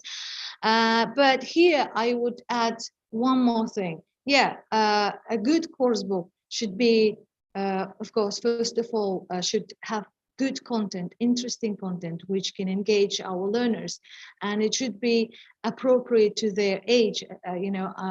Need to be appropriate for their age category and interests, and it should be aligned to our national curriculum. But I would add one more thing. I would add that a good course book should also teach values. So this is what I'm going to talk about today. Let me just quickly share my presentation. Please let me know if you can see.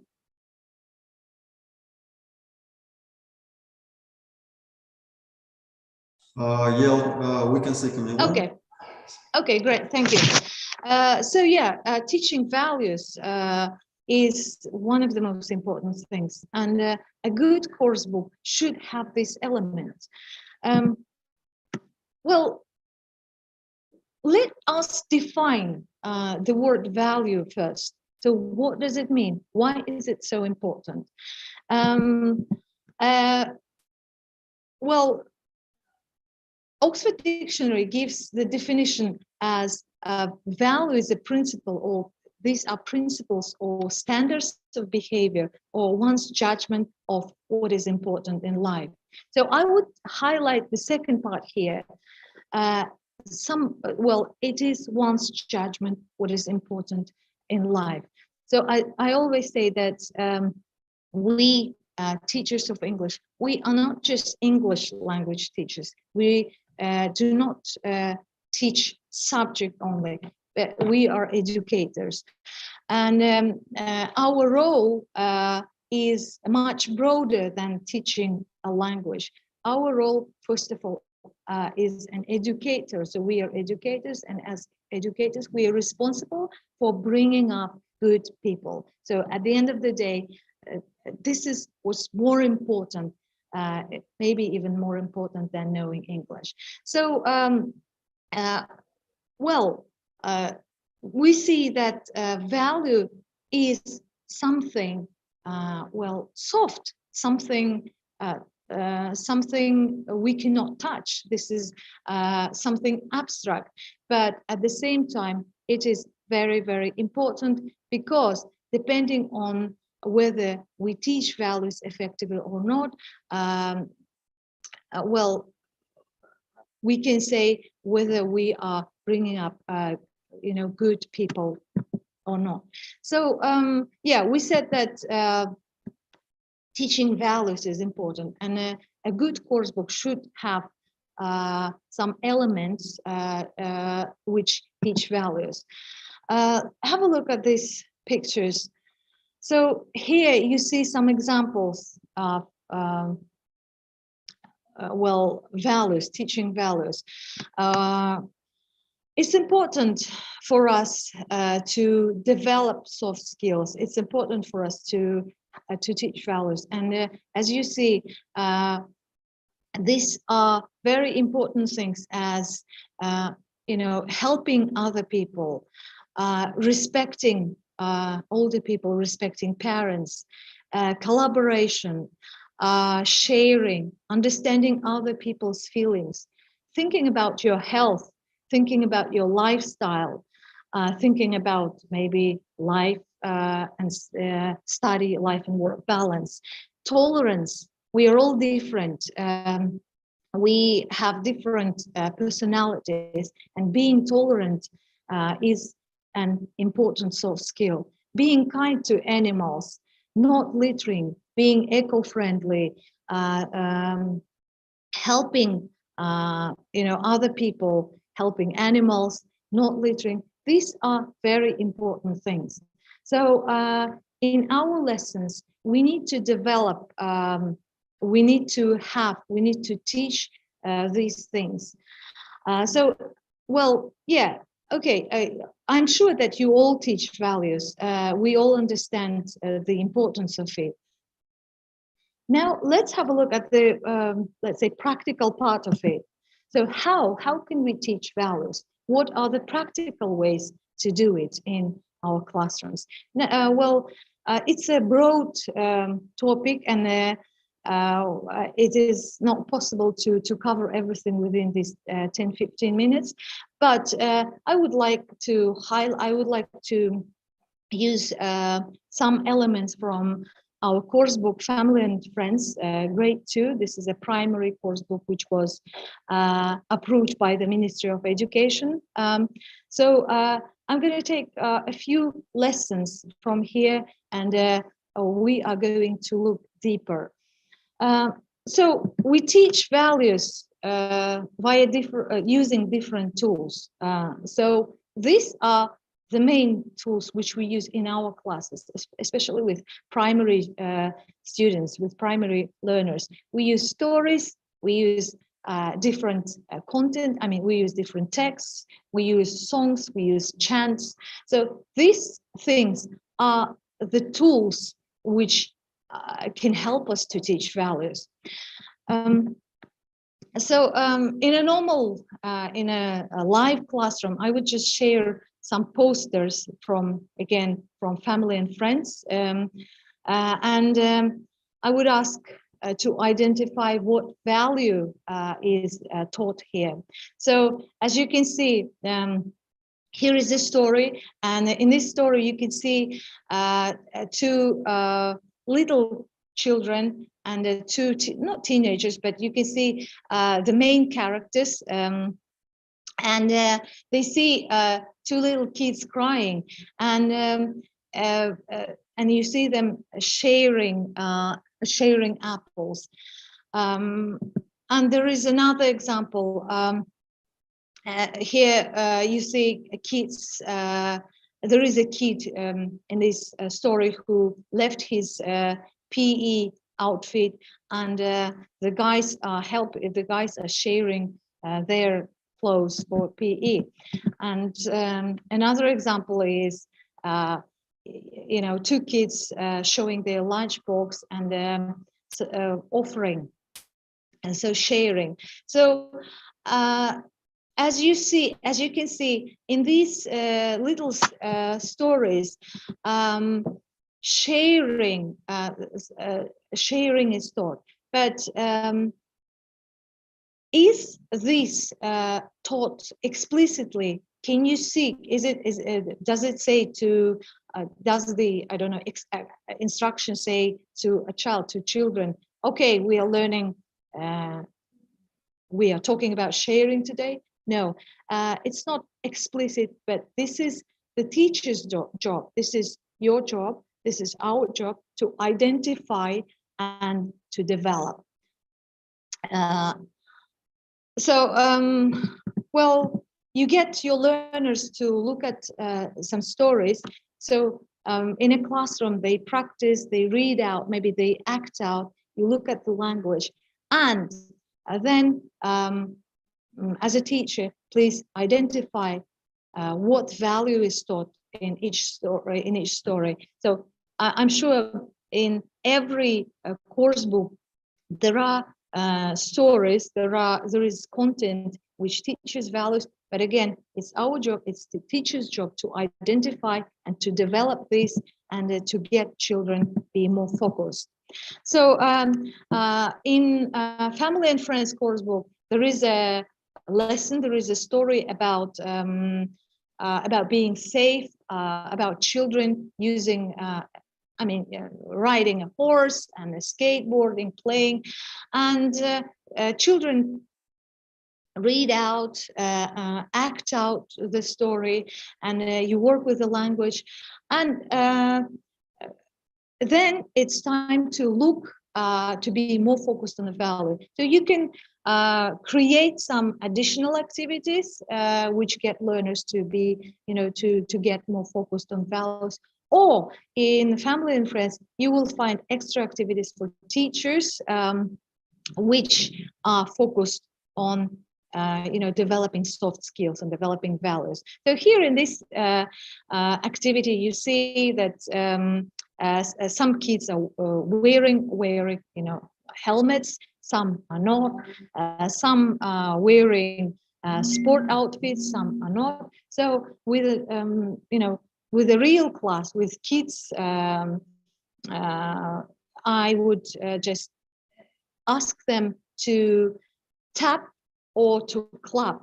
So to identify what is good and what is bad. So I would just show kids, for example, wearing a helmet, and I would ask them whether they need to clap or tap. So if it is something good, if it is good, they need to clap their hands. If it's something bad, if something forbidden, they need to tap. So I showed this picture. I point to the girl wearing a helmet. So they clap. I point to this boy who is not wearing a helmet. So they tap, because it's not good. It's not safe.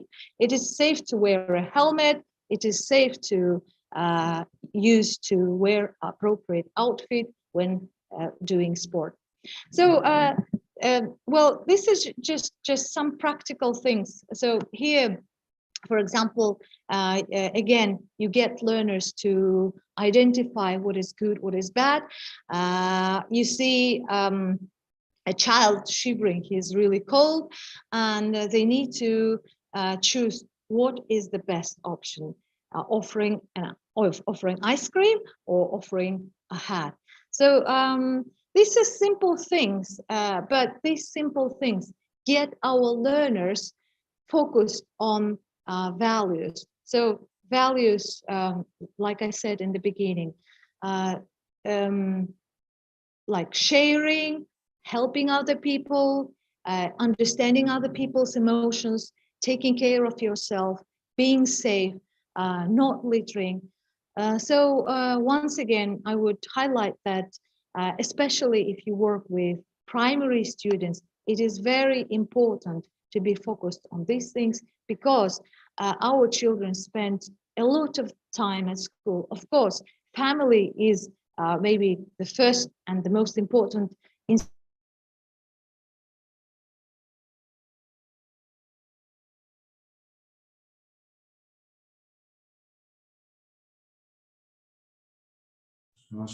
Excuse me, Camila.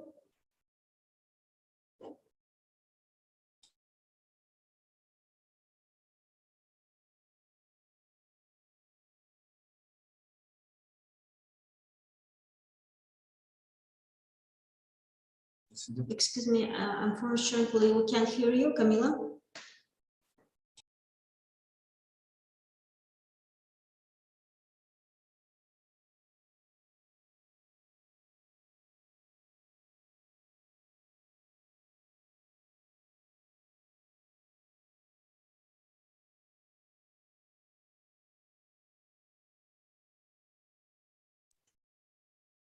So unfortunately, we have some technical problems.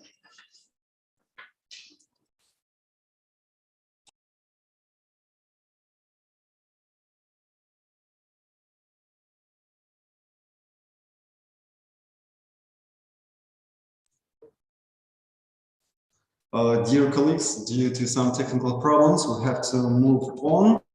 So I shall now give the floor to the next speaker, Kristina Yevdokimova, ETS Global Regional Representative for Central Europe Milestone Private School. The floor is yours. You're welcome.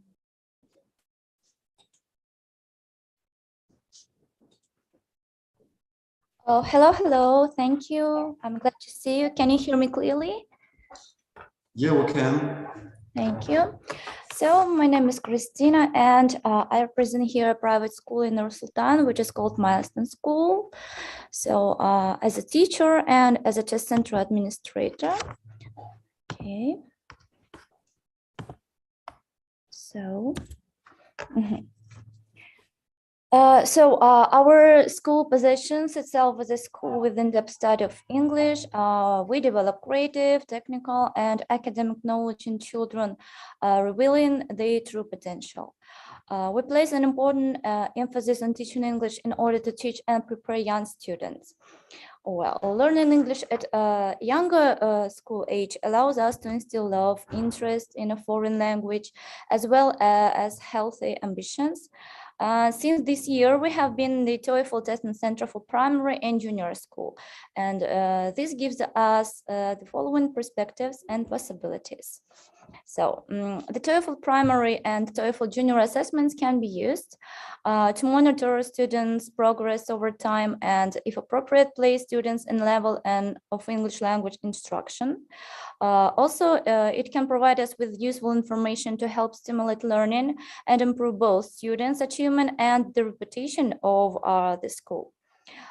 It can provide us support for teaching and learning with information about our students' abilities, engaging content and feedback that helps keep young learners motivated. So the Toefl primary testing benefits are assess multiple proficiency levels to confidently measure the skills of all our students, performance feedback and recommendation to help guide teaching and learning. Scores map to CIFR levels to compare our students' abilities in relation to international benchmarks, and reading scores linked to Lexile measures to find books and articles best matched to students' English reading levels. Also, it is easy to understand score reports and achievement certificates to illustrate student progress to parents. What are the benefits of using the Toefl Junior digital tests? This can help our students to develop English language skills and self-confidence, to monitor the students' English learning progress with confidence, fulfill teachers' needs, show parents their children learning progress. Students' achievement is mapped to CIFR levels for international benchmarking. So just some more information about our methods and techniques in teaching. So our school uses an integrated approach in teaching English. We strive to develop all the skills: reading, speaking, listening, and writing.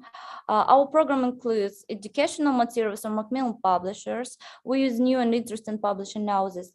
Having the opportunity to receive recommendations on educational materials as a result of partnership with ETS Global, this will allow the most effective preparation of children for testing.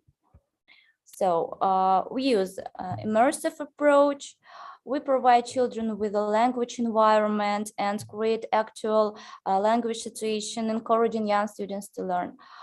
Communicative approach. Children learn English language through speech. We provide children with interest in dialects, role-playing, and personally meaningful projects through project-based learning. And of course, we develop conversational speech every day. But of course, we recognize that we have a unique opportunity to track progress and improve the skills and meet the needs of both children and teachers by collaborating with ETS Global and testing both our students and from other schools at the international level. So these are some of our English projects. As a new school, we express our gratitude for the invitation to participate in this seminar and wish everyone further success in such noble fields in the field of education. And thank you very much for your attention. My speech was very short, yes. And if you have any questions, please feel free to ask.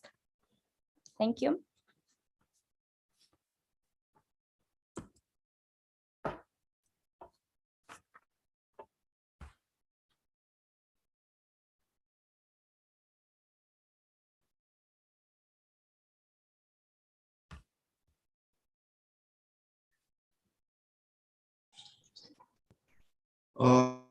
Christina, thank you very much for sharing with us. We got some questions from our colleagues. So, dear colleagues, you're welcome with your questions.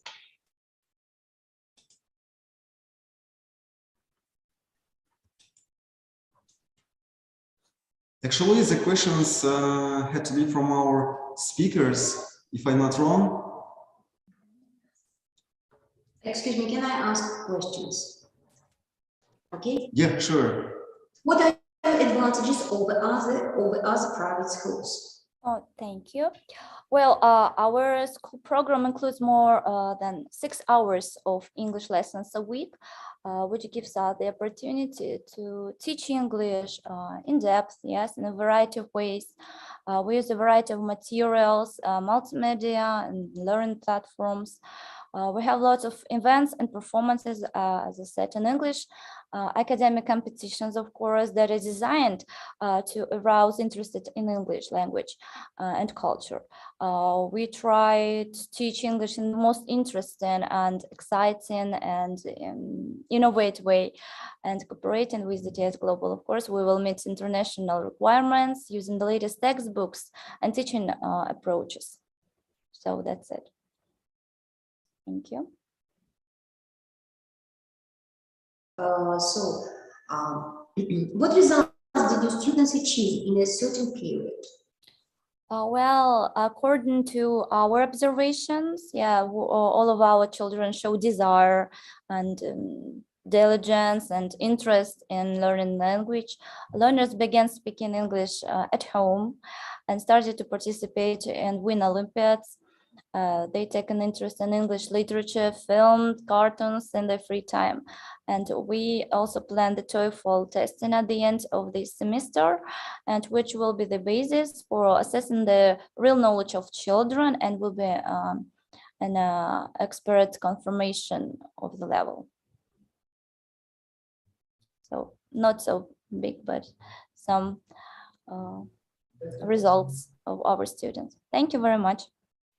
Okay, Elena Vladimirovna, Lima Kanatna, thank you very much for your informative questions. And Christina, also thanks for your full answers. We wish you new victories and big achievements to your school. Thank you very much.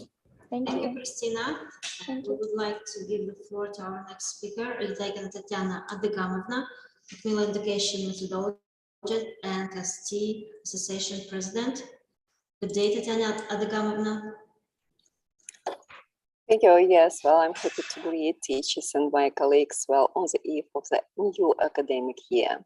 And today, well, there was a lot to say about social and emotional learning and teaching. I should mention that, firstly, I've encountered this very approach being a participant at the regional TESOL in Tashkent this very year. So hopefully, well, teachers after this very conference would get interested in these aspects and would investigate and do research within their teaching process and would run and conduct action research, because while there are many more other events during the new academic year to share your findings.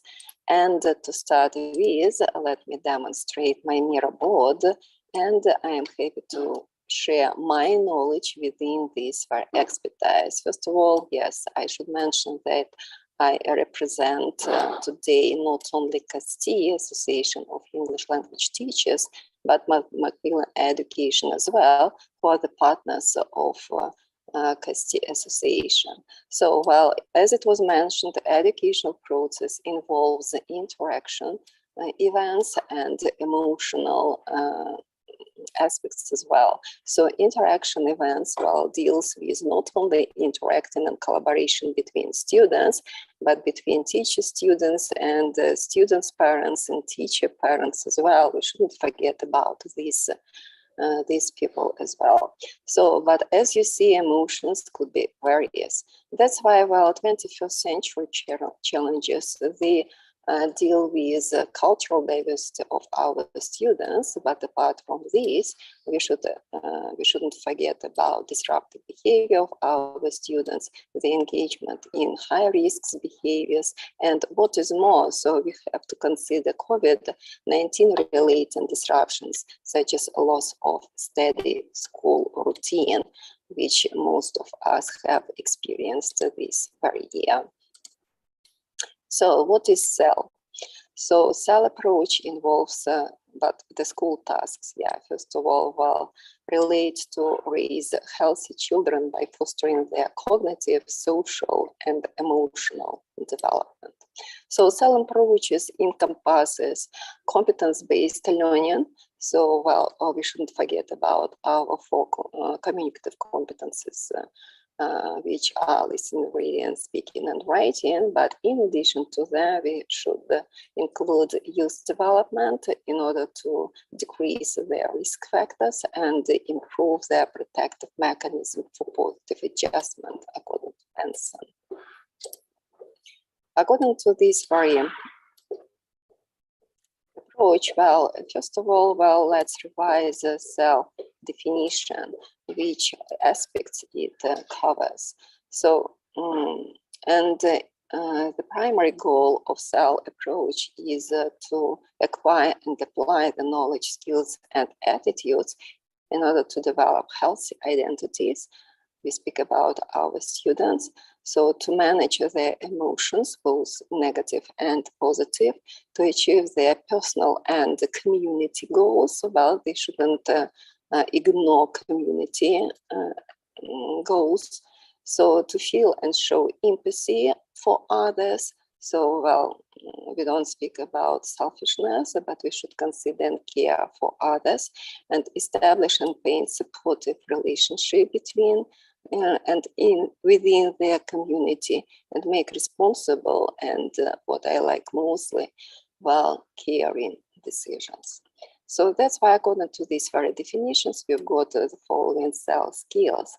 So they are like identify the emotions. I guess, well, we should train our students to identify their positive and negative emotions. And I should say that reflective approach that is or has been incorporated in teaching process, well, should enhance this very skill.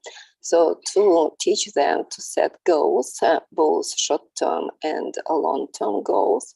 So to be able to manage their emotions, so to be able to solve their problems, so to be able to resolve these or that conflict situations, and so sometimes, well, they have to refuse from some of their addictions, and to be able to make decisions and responsible decisions for their actions. So a little bit more about, well, this very approach in terms of areas, but I guess, well, they are the same. So that's why, well, CEL programs within these or that schools, they incorporate the following 5 interrelated sets of cognitive, affective, and behavioral competencies, such as self-awareness, self-management, social awareness, relationship skills, and responsible decision-making, which is incorporated in this very circle. And we should start with social emotional learning and continue it within the classroom environment. And today we would speak about classroom environment and what Macmillan education does in terms of developing social and emotional approach. So you should be very familiar with the textbooks which are published by Macmillan Education. The first one is a laser set. And So I should draw your attention, and we would agree that the material, teaching material, which is included into these textbooks, so they relate well to cultural geography and other aspects of Kazakhstan community, which are expected to expose and reveal positive emotions of our students. And I am pretty sure that every of us is happy to speak about their local community, about their local culture, and national as well, within their local and national community. But so as it was mentioned by previous speakers as well, definitely well we should adjust these instructions to learning needs and their learning styles. So it was mentioned that well the first speaker well spoke about social constructivism, but social interaction doesn't relate only to offline, to group and peer relationship. So we can extend this relationship and communication to online mode as well. So it could be, well, as you see, there is a blog, but these days, well, students are very familiar with video blogs, and they would be more motivated to run a video blog probably. Well, Camila has mentioned the cartoons, or Christina as well, but it could be not only cartoon, it could be comics writing as well, or movie making. So these very formats we shouldn't ignore, but incorporate, and definitely TikTok, which is really very popular these days among any young person, whether he or she is from primary school or high school. So the instructions from this or that textbook could be adapted, and it could be not only to write a postcard, but it could be to write a blog, it could be to write and develop a message on WhatsApp or Telegram channel. So why not? So I guess, well, every of us is free to change the format of task presentation and production. So let's have a look at the tiger time. And from the very beginning, we see that stories in different formats are incorporated into the textbook materials, like to write a biography, travel blog, traditional story, historical, legend, adventure story, photo story as well. So by the way, at the regional TESOL conference in Tashkent, there was another format like photo story and classical novels in comics writing. So I'm not sure that this is the best approach to study literature, but I guess, well, this is a way to evoke interest to classical literature with our children via comics and presentation of this or that content via comics. So these materials should be very familiar to you, and yes, definitely, well, it is accompanied with different images, graphics, because, well, definitely graphics and images and model dialogues would assist in learning. So, and let's have a look at some other materials which are included. So as well, like again, some project developing and communicating on them. So these are some instructions and examples from the book. So, and as you see, according to these instructions, students are involved not only in reading, but in doing some physical activity, which is actually very true to primary school age students. So, and it could be even writing and running surveys, which I guess, well, is one of the 21st century skills, is to be able to do analysis of this or that small research. So the idea is that, well, we should consider these very aspects like social interaction and be able to manage our emotions and inspire these, inspire positive emotions from teaching and learning. And you are very welcome to share these experiences at the which are planning and which we are scheduling in April, at the end of April, hopefully, well, yes. So this is the poster for our conference, which we plan in April in Semey, in cooperation with Teachers of English Association in CMA and in partnership with Macmillan Education, Interpress, and hopefully, well, our sponsors would fund us and travel grants. I'm speaking about Oxford University Press and Regional English Language Office, together with the US Embassy. So you're very welcome to run this research, and you're very welcome to share your experiences in future at the conferences of CAST. And you're very welcome to follow our information on the website. Do you have any questions? Tatiana Daganovna, thank you very much for your instructive and illuminating information. We are more than sure that our teachers, they will find this information useful. Thanks a lot.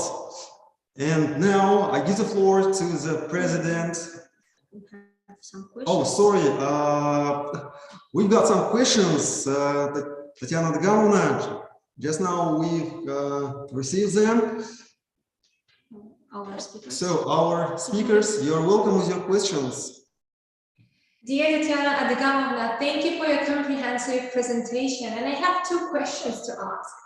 So, which techniques will you recommend to promote social skills in the area with poor internet connectivity? Thank you. So, actually, I have already mentioned that. So, we should acquire these techniques, which are really very popular with our students. And first of all, we should consider their interests and their learning styles. If they are interested in TikTok, so why not to include, well, TikTok in our teaching?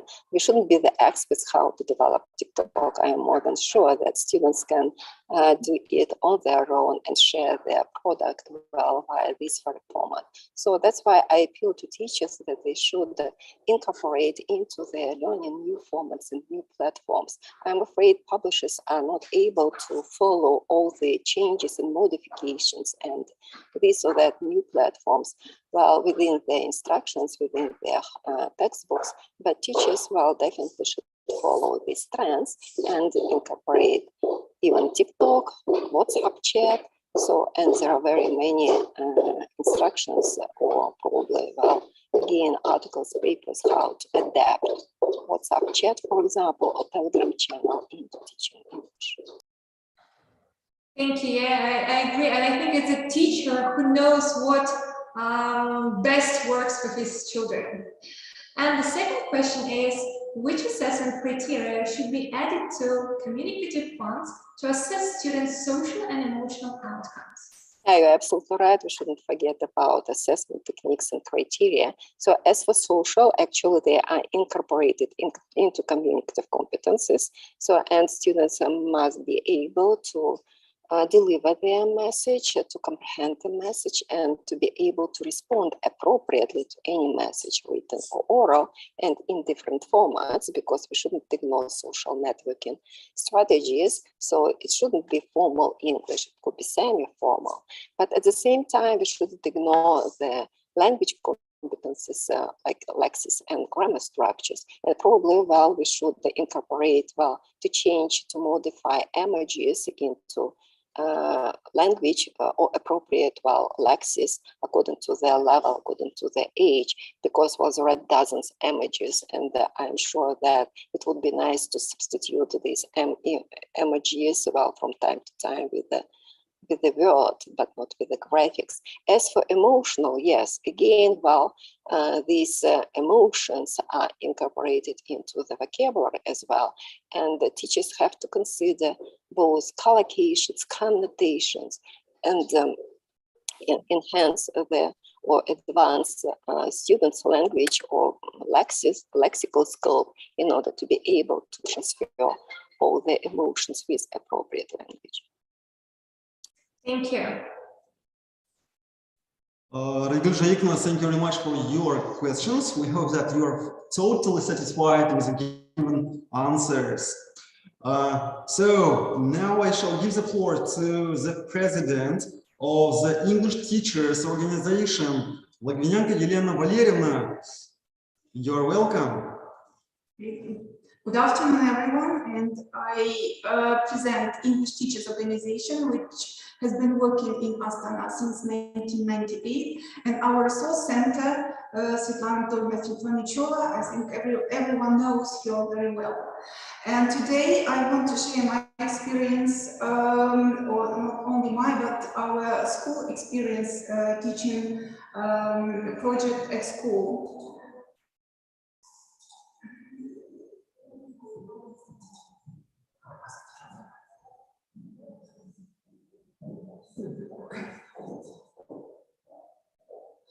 Okay, so the problem of using project work in foreign language teaching is of great importance.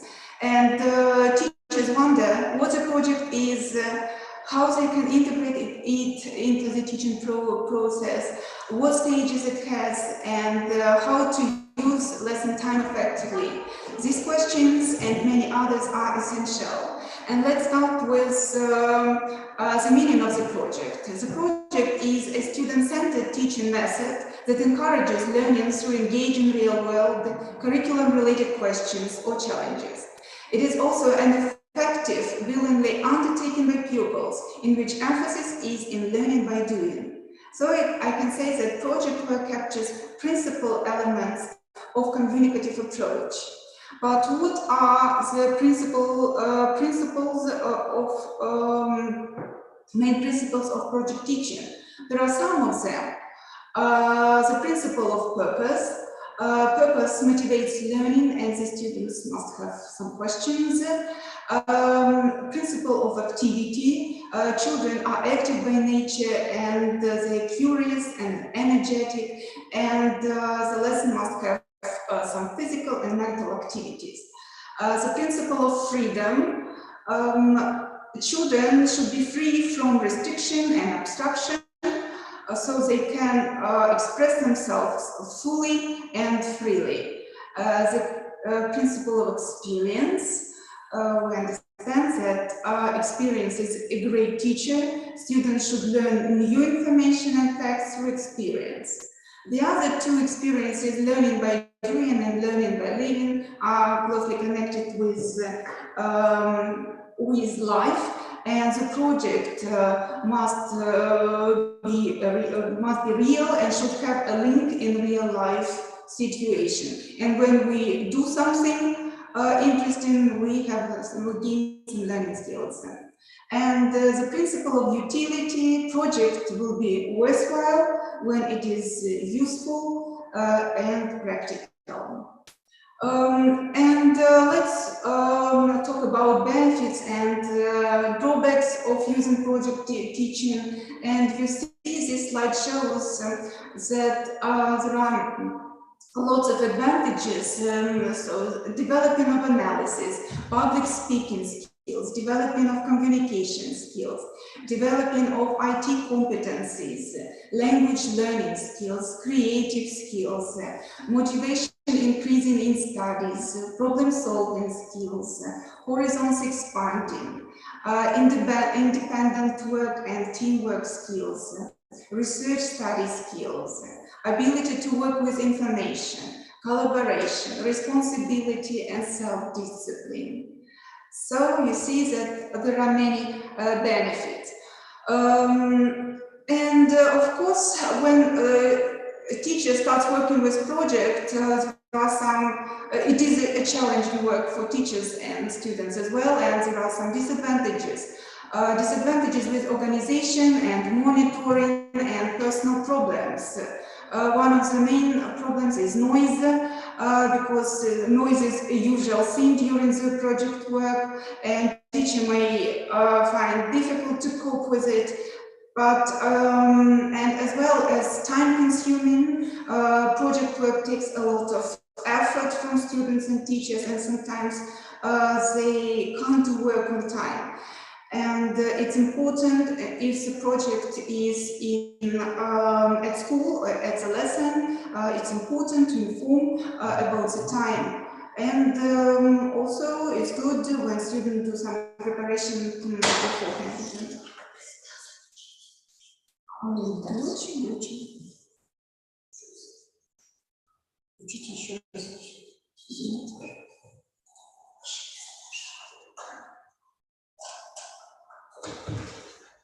сейчас, do you see the presentation? Sorry. Yes, now we see. Thank you. Oh, sorry. Okay, so also there are some other disadvantages of project work with while monitoring. The students use a lot of native language, and some students have a lack of interest, and there is also the problem with discipline. And sometimes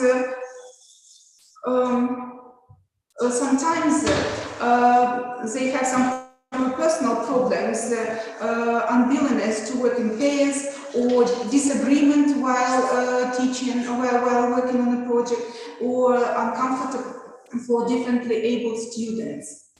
But if you compare advantages and disadvantages, we see that there are advantages to use this work at the lesson. And there are some types of a project, and you see it is information and research project, which includes such work as reports, displays, and also a survey project, which may also include interviews, summaries, findings, production projects, which can be presented in the form of the radio, television, video, wall newspapers, or PowerPoint presentation, or a poster.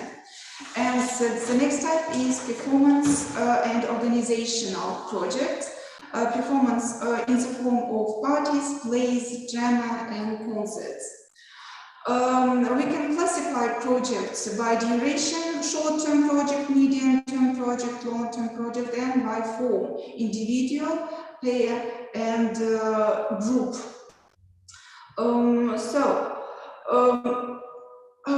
So there are some stages of the project, and I have presented here four stages. The first one is planning, and during this project, during this stage, the students make a plan for the work, make some groups, and the second stage is realization. They draw pictures, maps, diagrams, they chart, cut out pictures, design presentation. The third step is the presentation of an output, so in the form of presenting information in the poster format or PowerPoint presentation. And the next stage is evaluation, self-evaluation, mutual evaluation, and voting. And the role of the teacher during this work: teacher is a guide. A teacher encourages students, maintains a democratic atmosphere, helps students to avoid mistakes, remains alert and active, and teacher must be well-read and well-informed to help the student to do their work creatively and successfully. And then I want to show you some examples of short-term projects. So short-term projects are conducted during a lesson or a pair, and they are created in the form of a leaflet or a poster or a wallpaper. And this type is appropriate for the elementary level, 5th grades, or pre-intermediate level, 7th and 8th grade. The next example is also a short-term project. This is pre-intermediate level. The topics is different from the previous one. But as for our school, we may pay much attention to medium-term projects. And I presented here two examples. The first example is the 7th grade, the 4th module, Space and Earth. And the students were given 3 weeks for preparation, and they have to record a video address about environmental problems. And the length for this work of the video was 1 minute or 1 minute and a half. And I want to demonstrate.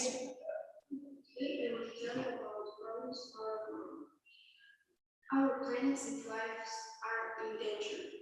There are so many problems that are important for us, like air and water pollution, deforestation, energy waste, household waste or rubbish, and endangered species. I think people should solve all of these problems, and all of us can stop it. For example, people can stop use their own cars and start using the public transport or tube or traditional habits every day. There are some problems that we can't solve, like global warming, melting ice, and rising seas. I hope and believe that these problems won't be a problem for us in the future, and I want to change our world. Thank you for your attention. I hope we will make our world better together. You see that the students used not only show their speaking skills, but also they showed their IT competencies using preparing for this project. So the next variant is the project PowerPoint presentation, and for the 8th and 11th grade, the topic is environmental problems. Also, the students were given 3 weeks for preparation, and as it was during pandemic period, we asked them to record themselves, and they use different apps that they can. So also I make the video short in order you have some impression. Rubbish and excess waste, global problems around the world. Introduction. There are many global problems in the world that require immediate and modern solutions. For example, water pollution, air pollution, energy waste, and species extinction, and many others. But the main problem of my presentation is rubbish and excess waste. This problem is getting more and more popular these days, and this is not good. My presentation is divided on 5 main topics. What is it? Global statistics, consequences, and solutions. Air pollution happens when harmful or excessive amounts of substances enter the Earth's atmosphere. First of all, we'll tell about reasons of air pollution. This diagram illustrates and compares influence that different factors have on our environment. First of all, I would like to tell you about less dangerous but still harmful for our environment, household and agriculture. In these 2 areas, people use a lot of chemicals that negatively impact on. At the end of our presentation, we want to show how personally you can prevent air pollution. You should save energy at home, use alternatives to driving, and environmental friendly. Remember, the future of our planet depends on you. Protect our planet. Okay, so the next slide shows long-term projects, and the long-term project, this work is announced in September, and the deadline is in April. And during this period, the students choose topics and work on them, and they work at the lessons, and then they choose the best ones to be presented at the school project conference. And there are English teachers, a computer study teacher, and some guests who judge student projects. And the participants of this conference are the students of the senior grades 9, 10, and 11. For me, it is very important to have the opinion of our former students, how they can, how this activity or this project-based learning is helpful for them. Oh, sorry. I return. to assessment criteria first. So the assessment criteria are very important because the students have to understand what is judged during the presentation: topic disclosure, topic vocabulary, grammar accuracy, research, pronunciation and fluency, structure, design, public speaking skills, and matching slide and text. And we also set the rules. The length of speaking for one person is minimum 2 minutes. The presentation must have introduction, main part, conclusion, and it also must have some diagrams, graphics, and research on the topic, and it isn't allowed to read the information. It is only the speaking. And I want to return to our graduates' feedback. And they sent me some messages when they started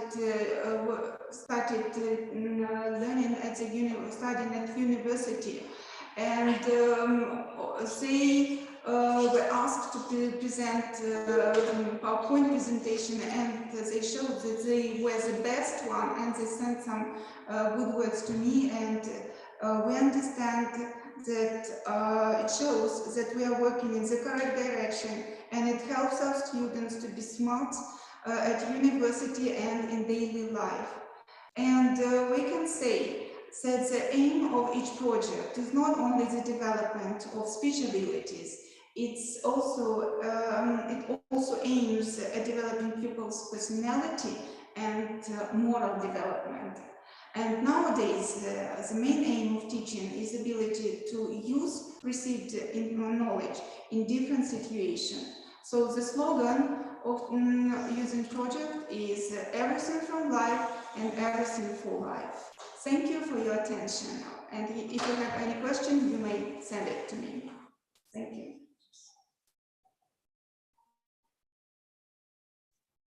Thank you, Elena Valerievna, for brilliant presentation, visual and illustrated examples of using project teaching. And we have some questions. The first question is, what do you do if a group is not ready on time with the project?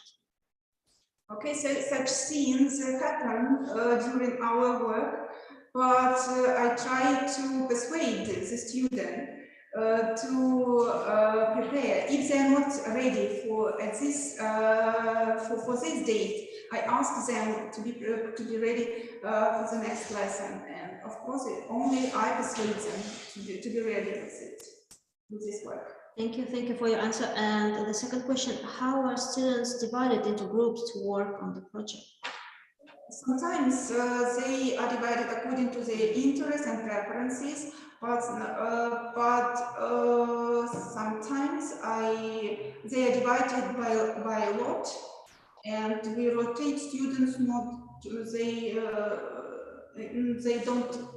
We don't need that they work every time with the same partner. So rotate time from time. Thank you. And the last question: how do you organize students' feedback?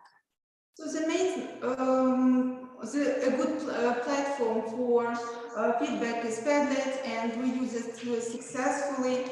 And the students write their opinions of the conference. So this is the way that we organize feedback. Thank you, Elena Valerievna. I would like to give the floor to our leader of the City Association of Foreign Language Teachers, Bulibaeva Alima Kanatana. And Alima Kanatana will tell us about implementing the national values on English language lessons. Good morning, good day, Alima Kanatana. Hello, dear teachers. I'm very delighted to see you. Конечно же, добрый день нашим учителям. Well, the next place today I would like to discuss with you about essential issue. This essential issue connected with implementing our Kazakhstani national issues during English lessons. Of course, and as just our country is multilingualistic, multinational, I can speak using 3 languages because nowadays it's the policy of our country. Okay, and let's start, so please, with my presentation. Okay, now you can see our flag, and I see that you should understand it. It's connected with our national values. So the next please. Итак, what can we see about ұлттық тәрбие? Символ ретінде ағылшын тілі сабақтарында қазақ құндылықтар енгізу. Қазақтың ұлттық құндылықтарын жаңғырту бүгінгі мемлекет өзінің ішкі және сыртқы саясатын ұлттық сипатта жүргізуді талап етеді. Қазақи рухы биік ұлттық идеяның қалыптасуында ұлттық құндылықтардың маңызы зор. Ұлттық тәрбие туралы идея бүгінгі күн талабы мен өмірлік қажеттіліктен туындап отыр. Оқудың мақсаты тілдік пәндер ұлттық құндылықтарды енгізу. Атап айтқанда ағылшын тілі сабақтарында мұғалімдер жас ұрпаққа бірлік пен патриотизм сезімін тәрбиелеуі тиіс. Міндеттері: оқушыларға сабақтарда тек салт дәстүрлерге, қазақ спортына ғана емес, әдебиетке, философиялық ұстанымдарға да үйрету қажет. Қазақ халқының салт дәстүрлері мен әдет ғұрыптары бірнеше ғасырлар бойы қалыптасқан.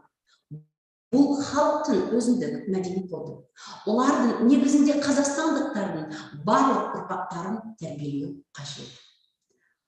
Сондай-ақ оқушыларға ұлы Абайдың, Ахмет Байтұрсыновтың, Мұстафа Шақайдың, Ильяс Есенберлиннің, Мұхтар Әуезовтың және басқалардың атақты саяси қайраткерлер мен ағартушылардан үздік ғылыми жұмыстарында жазылған әдебиеттерде және өмірлік шындықтарды білу қажет. Ағылшын тілі сабақтарына ұлттық құндылықтарды енгізу нәтижесі біздің оқушылар қазақ халқының мәдениеті мен құндылықтары туралы білуге және тануға ынталы болады. Бүгінгі таңда ұлттық мәдени құндылықтар туралы көптеген әдебиеттер мен ақпараттар ағылшын тіліне аударылды. Сондықтан біз ағылшын тілін мұғалімдер Абай, Ахмет Байтұрсынов, Мұстафа Шақай, Ильяс Есенберлин, Мұхтар Әуезов және басқа да қазақ лингвист ғалымдарын ағартушылық жұмыстарын білім беру үдерісіне енгізуіміз керек. Онда біздің оқушылар танып, зерттеп, зерделейді. Well, the next part I see, I will speak just using English language because it is connected with our lessons in English language. Ну, я попыталась озвучить самую главную на сегодняшний день, я считаю, это не проблема, это самое главное, это внедрение казахстанских национальных ценностей во время уроков английского языка. То есть к чему это ведет? Прежде всего ведет, конечно же, к чувству патриотизма и также к чувству приобщенности к культуре Казахстана. Следующий. Итак, I would like to share my experience dedicated to my lessons, and I would like just a little to give some extracts of my lessons. And the aim, of course, of my lesson to give some information about paragraph writing, practice it with topics, quoting, closing sentence, to develop the skills of thinking, translating, speaking, and writing. So I think that you should pay attention to the skills of thinking, translating, speaking, and writing. Sometimes our teachers forget about translating skills, but I would like to ask, why do you forget to translate? So translate, you know, about the translation or interpretation gives us to accomplish the word order of a sentence, and of course it leads us to extend our vocabulary. Well, the next please, of course. So now please, differentiation by task, don't forget about it, it's a part of my lessons. And so the next please, it's connected with paraphrasing. So I will give Абай's words. Итак, здесь у нас цитаты Абая. A strong man may defeat 100 enemies, but a learned man 1,000. Okay, so and misfortune does not last forever. Even a harsh winter is followed by a fruitful spring. So a lot of, quotes nowadays we have. So, and of course, I use this approach like paraphrasing. My students should paraphrase, should comprehend, should maybe explain what, this word means. And of course, they should maybe continue the thought of our great Abay. Of course, the next, please, translate the quotes of Great Abay. Previously, I have said the translation gives for us to accomplish the word order of the sentence and to extend our vocabulary. So that's all. Now you can just see that I can use two languages, translate from Kazakh language into English and Russian language into English, of course. So I see it's one of the just main essential words of our Great Abay. Высокая должность все равно, что высокая скала. На нее и неторопливая змея вползет, и быстрокрылый сокол взлетает. Недоброжелательно начинают хвалить тех, кто еще не достиг вершины, а эти легковерные радуются их словам. So pay attention that it is the gold words of our Great Abay. And our students sometimes should find out what is it good and what is it bad, what is it evil, what is it kind. So the next place, of course, quotes connected with, of course, education. That first of all, our Great Abay emphasized that we should be very educated, that we should strive to achieve the success in our learning. Well, the next please. So I like often to ask sometimes about our national holidays.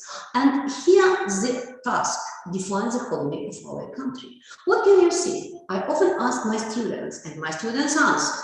It is the strategy of Kazakhstan 2050, of course, and our first president. I will give the missing gaps and dedicated to, they should find out, they should know about, so what the words they should just here feel. And after this, we should speak about, first of all, our holiday, about strategy of Kazakhstan, and about the contribution of the first president.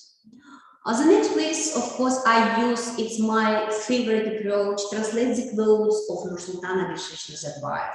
So we should translate from Kazakh, from Kazakh language into English, and from Russian language into English. So I use during my lesson, of course, sometimes I use 3 languages.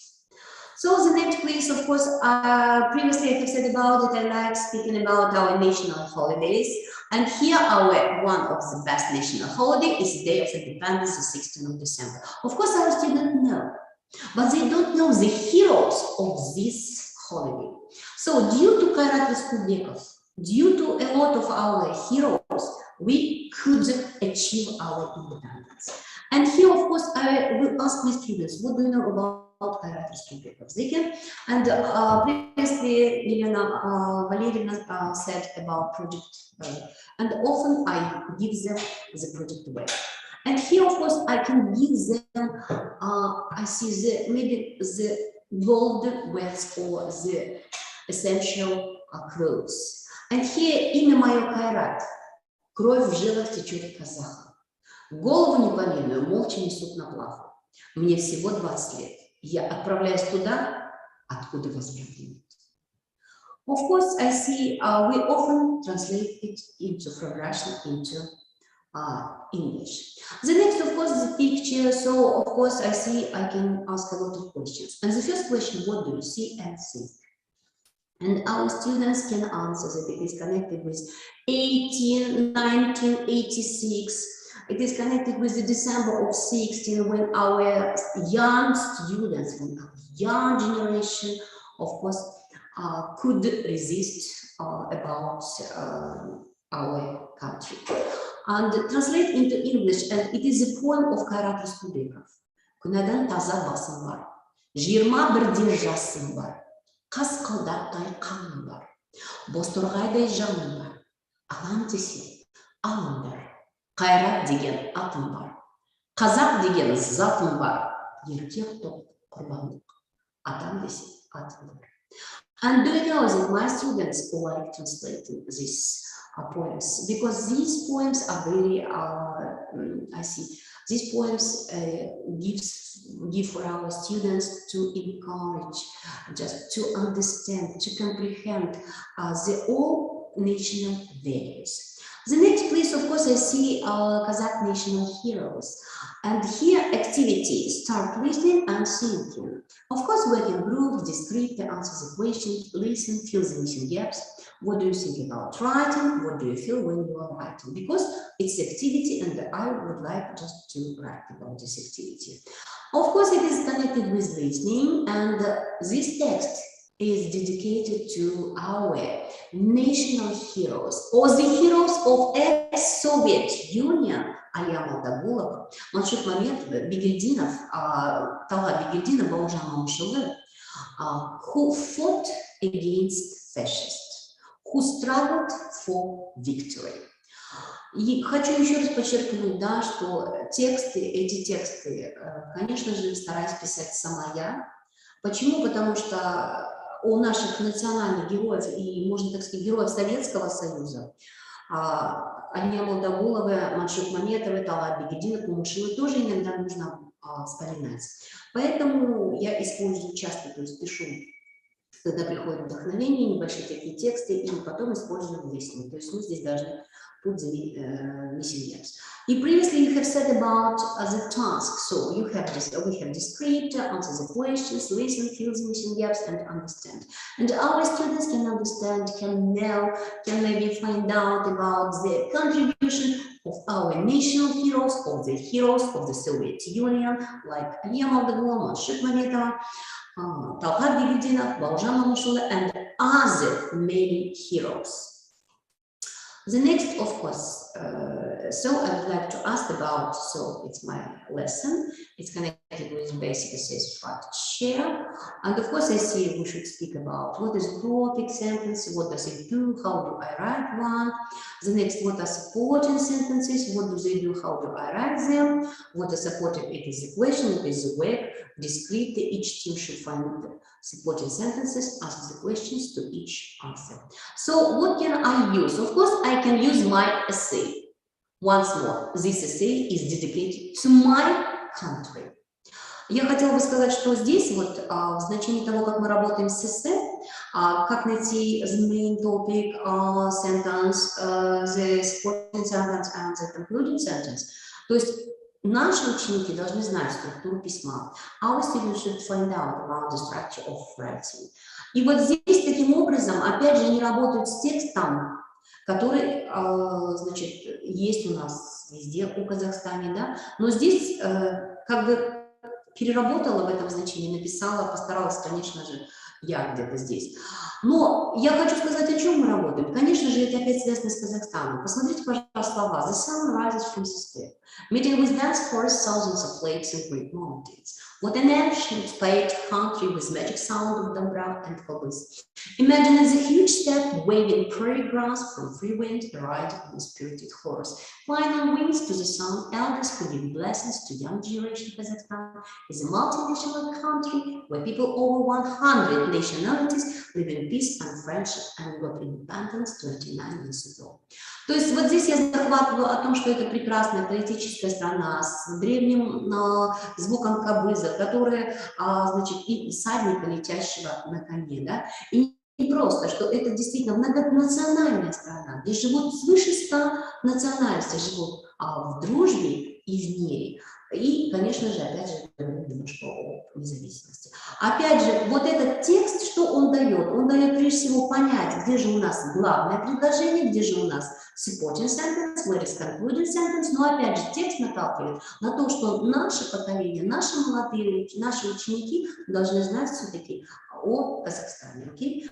So first of all, it gives the benefits for our students, because our students should find out, should know, should realize about our country, some information about our country.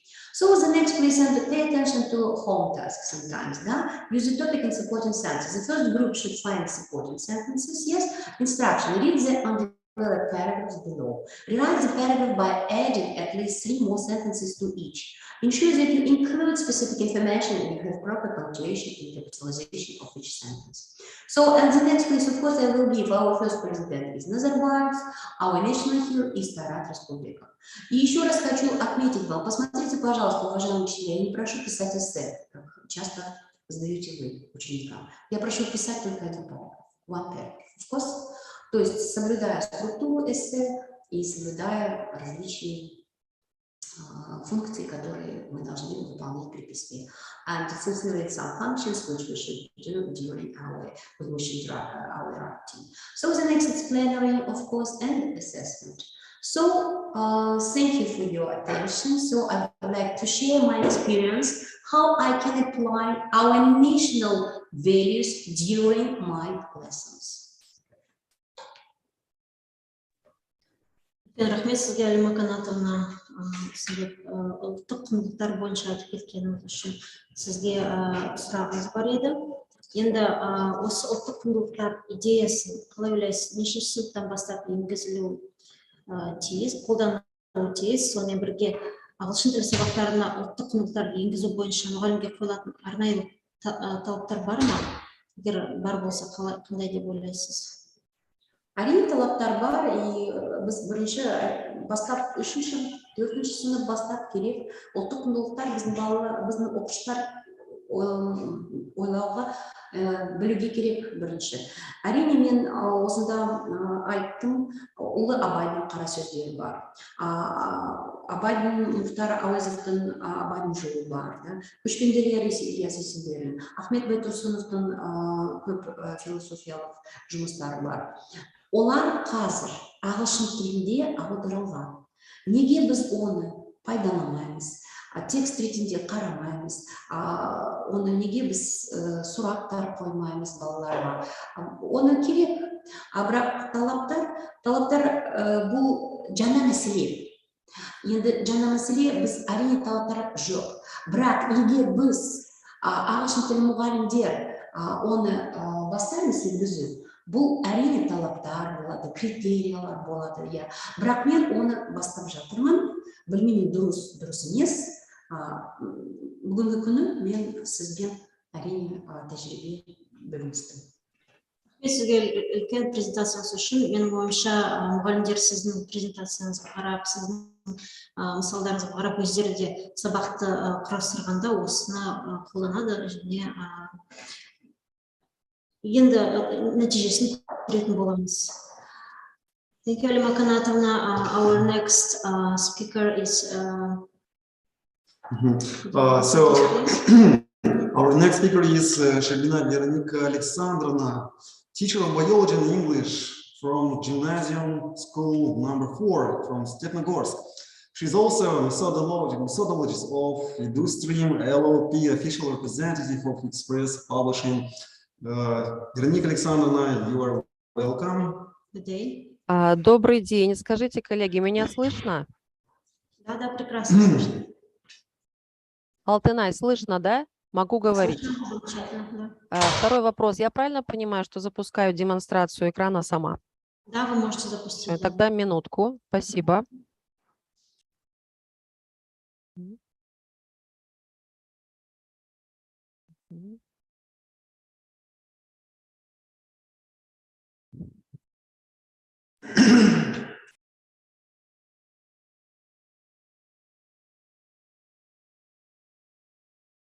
Вы видите мою презентацию? Да, видно. Отлично, спасибо. Здравствуйте, уважаемые коллеги. Очень приятно вас видеть. Очередное приятное августовское мероприятие в преддверии учебного года. И говорить мы сегодня будем о стратегиях и техниках STEAM-обучения в контексте предметно-языкового образования КЛИЛ.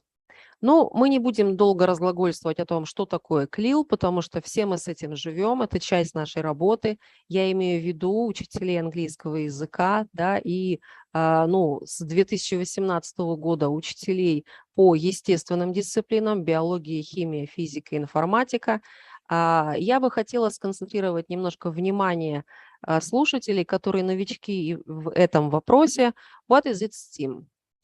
Я думаю, что расшифровку вы видите, даже подсказку на экране слева, да, что это наука, технология, математика, инжиниринг, и все это еще заправлено артом, да, для этого, собственно, поэтому мы видим букву A. Как же совместить две эти прорывные, сказала бы я так, технологии обучения на современном этапе развития образования в Республике Казахстан? Потому что по отдельности мы отлично воспринимаем эти технологии, но поговорим о том, как работать с ними вместе. И в качестве вступления, introduction, я бы хотела отметить, что сейчас очень, таким модным словом является слово глобализация. Мы постоянно слышим его с экранов по разным поводам. И возникает логичный вопрос. Глобализация – это есть интеграция, то есть объединение каких-либо компонентов, или это не совсем идентичные термины? Вроде бы да, но вроде бы нет. Обратите внимание на тезис, который приведен внизу экрана. Сущность процесса интеграции – это качественные преобразования внутри каждого элемента. То есть это не просто объединение отдельных частей, но это то синергетическое объединение, которое дает усиление проявления каждой, в нашем случае, из двух технологий обучения – CLIL и STEM, если мы используем их одновременно внутри нашего учебного занятия. Еще одна мысль. Стороны одной медали. Вопрос и восклицательный знак.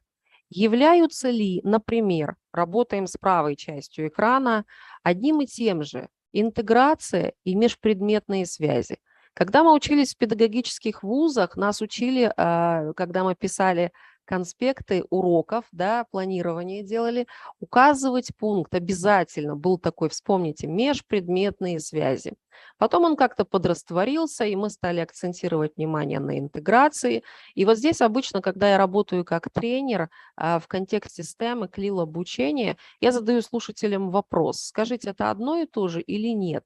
И вот здесь можно построить хорошую дискуссию, потому что всегда есть те, кто говорит, да, одно и то же, кто-то говорит, нет, не совсем. Посмотрим в левый угол. Дифференциация и интеграция – это антонимы или нет?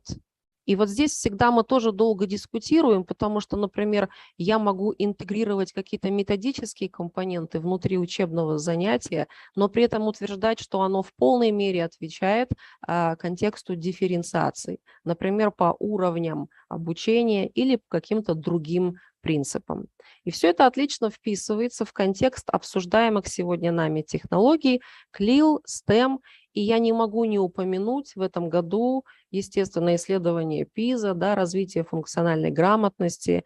И как бы мы ни говорили, что оно больше сконцентрировано на естественно-научном цикле, мы с вами понимаем, что через уроки английского языка мы также развиваем креативность, мы развиваем читательскую, прежде всего, функциональную грамотность и прочие необходимые компоненты, которые являются навыками ученика 21 века.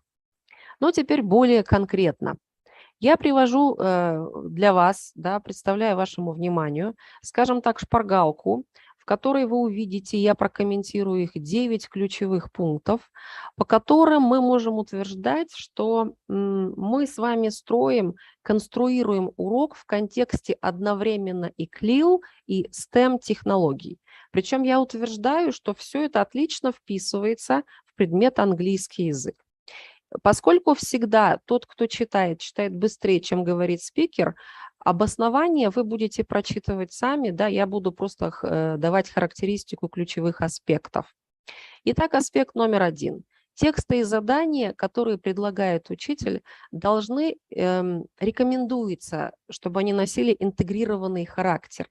Давайте вспомним задания категории ПИЗа. Они именно такие. Они не по математике, не по физике, не по химии. Они какие-то такие общие, интегрированные.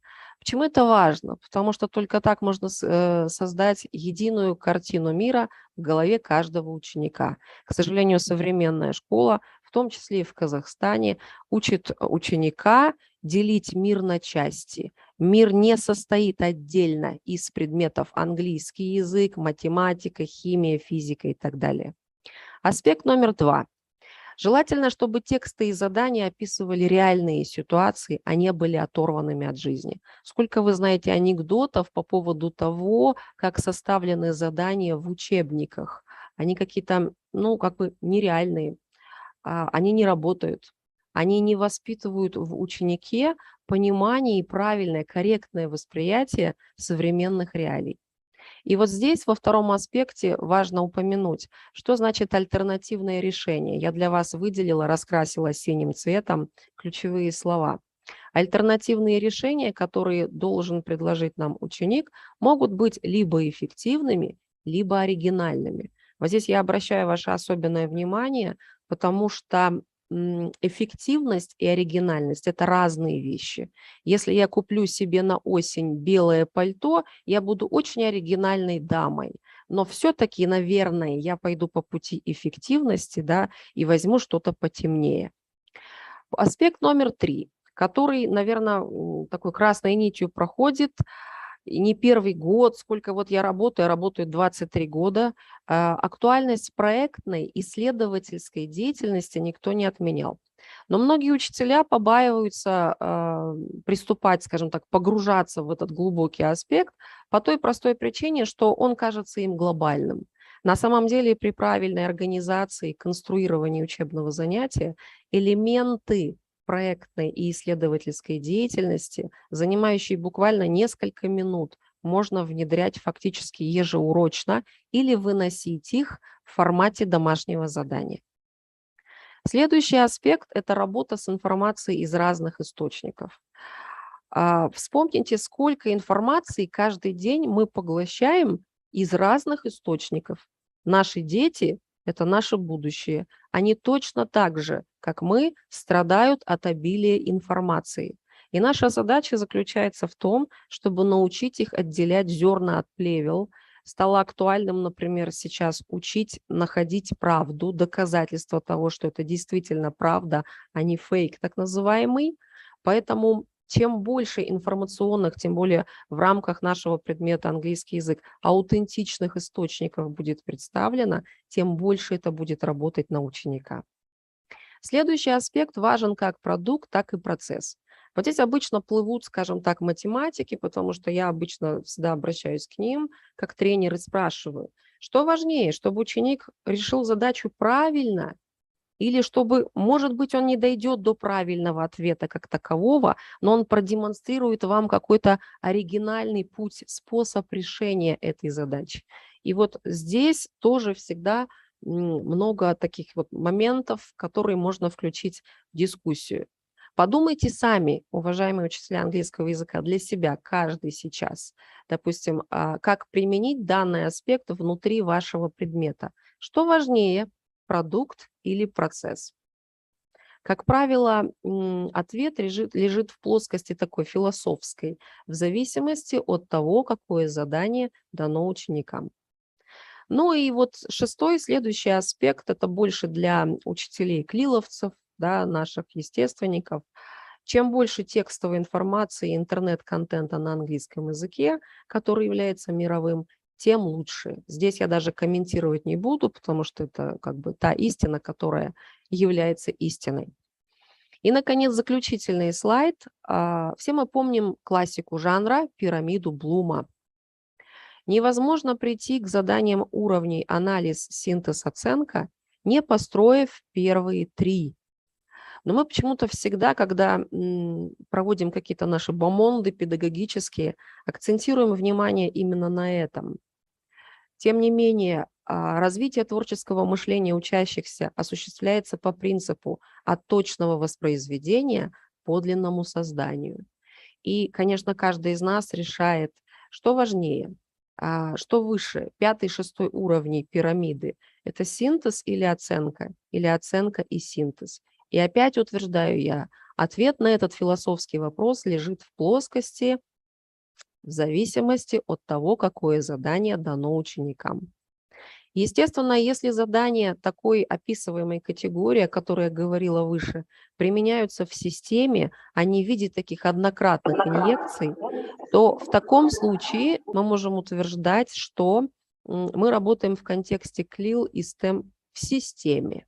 Ну, система предполагает, конечно, определенное построение, да, принципы и так далее. Ну и, наконец, я надеюсь, что наши слушатели знают, а если не знают, то я очень рекомендую почитать. Сейчас, к счастью, в интернете появилось очень много информации о том, что же за технология такая, перевернутый класс. И я вам рекомендую Flipped Classroom. Вот прям забить в поисковик, очень много информации. Для начинающих скажу так, это когда мы проводим урок наоборот. То есть сначала не лошадь, а потом телега, а потом лошадь. И пусть вот эта интрига сейчас останется, я не хочу тратить минуты на это, да, описывать, но рекомендацию свою оставляю. Таким образом, заключаю я в качестве резюме. Если вы для себя примете, скажем, эту шпаргалку, а я возьму на себя смелость утверждать, что 2 года назад я разработала ее для себя, для того, чтобы выверить, насколько я права в своем утверждении, что вот он мой интегрированный CLIL-STEM урок биологии, CLIL-STEM урок английского языка, то эта шпаргалка может стать хорошим подспорьем для вас, как для учителя, невозможно, даже точно, я уверена, для методиста, когда вы приходите на урок по приглашению учителя, и он говорит, я сейчас продемонстрирую вам интегрированный CLIL-STEM урок. Спасибо большое за внимание, я готова ответить на ваши вопросы. Задать вопрос можно? Задать вопрос можно, да? Да, конечно, задавайте. Ага, Вероника Александровна, хорошо, что вы достаточно очень так интересно для нас объяснили, поставили риторические вопросы. Как процесс без продукта, продукт без процесса? У меня тоже ответ. Ну, продукт не будет без процесса, а продукта не будет без процесса. И то, и другое взаимосвязано, да? А второй очень интересный вопрос, это действительно, вот вы правильно хотели сказать, что перевернутый урок, да, то есть вот на сегодняшний день, то есть этим нам нужно озадачиться, да, получается. А в смысле, вот как вы видите действительно перевернутый урок для вас? Flipped Classroom? Да, Flipped Classroom. Ну, я расскажу коротко, да. Очень большая проблема, как использовать рационально учебное время, особенно в старших классах. Там, где программа, скажем, ого-го, очень непроста. Как можно сэкономить временной ресурс? Предварительно, перед уроком, вы даете для изучения, для самостоятельного изучения своим ученикам некоторый контент, который будет иметь прямое отношение к содержанию следующего урока. Это могут быть, знаете, только, пожалуйста, вот здесь главное не перегрузить, потому что иначе аппетит пропадет. Это могут быть какие-то короткие видеоролики, это могут быть аутентичные статьи, например, или заметки, или блоги и так далее. И их задача дома с этим материалом поработать. Но поработать в режиме софт, то есть не требуйте от них жесткого, это может быть какое-то задание, но не настолько, чтобы прям, знаете, вот прийти и выучить все это и рассказать сразу. Приходят эти наполненные учащиеся, наполненные информацией, да, какой-то, на урок. И тут вы начинаете эту информацию в их головах, я называю это, может быть, извините за сленг, полировать вместе с ними. То есть вы начинаете, скажем так, извлекать те крупицы из их голов, начинаете понимать вместе, что понято, что не понято. Вы можете что-то дополнить, что-то интерпретировать, проработать вместе. Таким образом, получается, если нас в педагогических вузах, давайте припомним классику жанра, учили урок строить так, изучение новой темы. Сначала рассказывает учитель, потом совместное закрепление, потом работаем сами, дома еще раз закрепление. Здесь делаем наоборот. Мы работаем, я имею в виду учеников, дома сначала с информацией, с сырой информацией сами, понимаем, как можем ее понять, но наша задача ее проработать. А вот придя на урок, ученик под руководством учителя, и тут уже искусство учителя включается вовсю, начинает детализировать информацию, выкристаллизовывать ее и, как я еще раз говорю, полировать. Извините за вот такое простое сленговое объяснение. Нет, это здорово, спасибо большое. Да, в английском языке это называется task-based learning. Да, это очень хороший прием, и на сегодняшний день тоже я экспериментирую и смотрю, и действительно он дает хорошие результаты. Угу. Спасибо большое. Спасибо. Спасибо большое, Алимаканату, за ваш вопрос. Также у меня есть вопрос. Вероника Александровна, что лично вам дает реализация этих подходов в своей практике? STEM и CLIL одновременно. Первое. Сделать урок максимально интересным для ученика. Второе. Сделать урок максимально практикоориентированным, что очень важно. Если ваш ученик не понимает, для чего он изучает эту конкретную тему, а наверняка, вот вспомните, у каждого из нас в жизни неоднократно такие ситуации есть. Подходит ученик и говорит, а мне где-то в жизни пригодится. А ведь согласитесь, вы не всегда готовы ответить правду. Иногда вот прям легко идет, говоришь, вот для того. А иногда начинаешь изобретать велосипед, да, особенно у нас в наших естественных науках это не всегда возможно, особенно вот темы старших классов.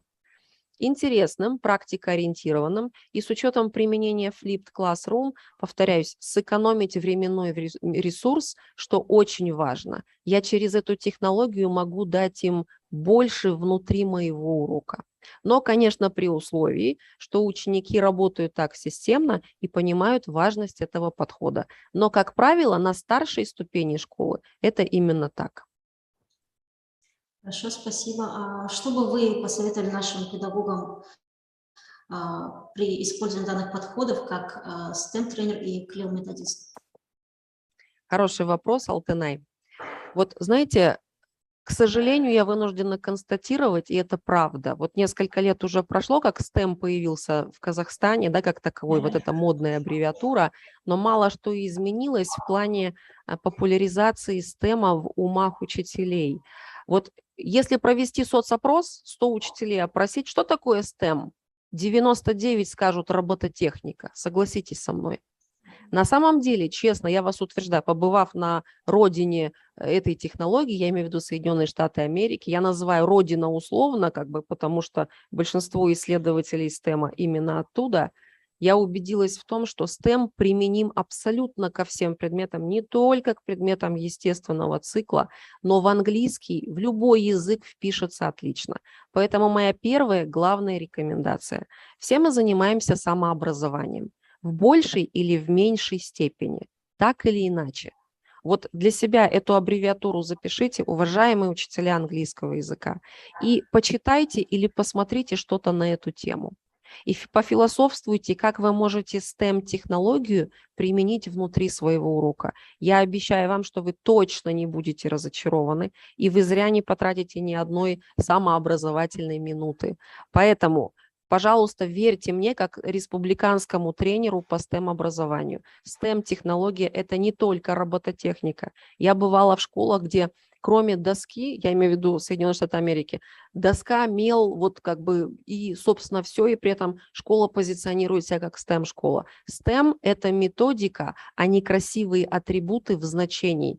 Как говорят учителя, у нас в школе нет кабинета робототехники, значит, внедрение STEM-технологий у нас возможно, и в рамках языковых дисциплин в том числе. Поэтому рекомендация такая, взять на карандаш и в первую очередь по STEM что-то для себя почитать, посмотреть, проработать, а потом подумать, как это применить внутри урока. Спасибо большое, Вероника Александровна, за подробные описание данного подхода. Надеюсь, наши учителя будут более интересоваться, более расширенно, да, посмотрят на этот вопрос. Да? Кругозор свой расширили сегодня. Благодарим вас. Успехов вам. Спасибо за приглашение. Спасибо. Спасибо большое, что присоединились. So I would like to give the floor to my colleague, Darren Tleugalevich. Darren will tell us about effective tools for teaching English language. The floor is yours. Thank you very much. Now, dear colleagues, let me share with my screen.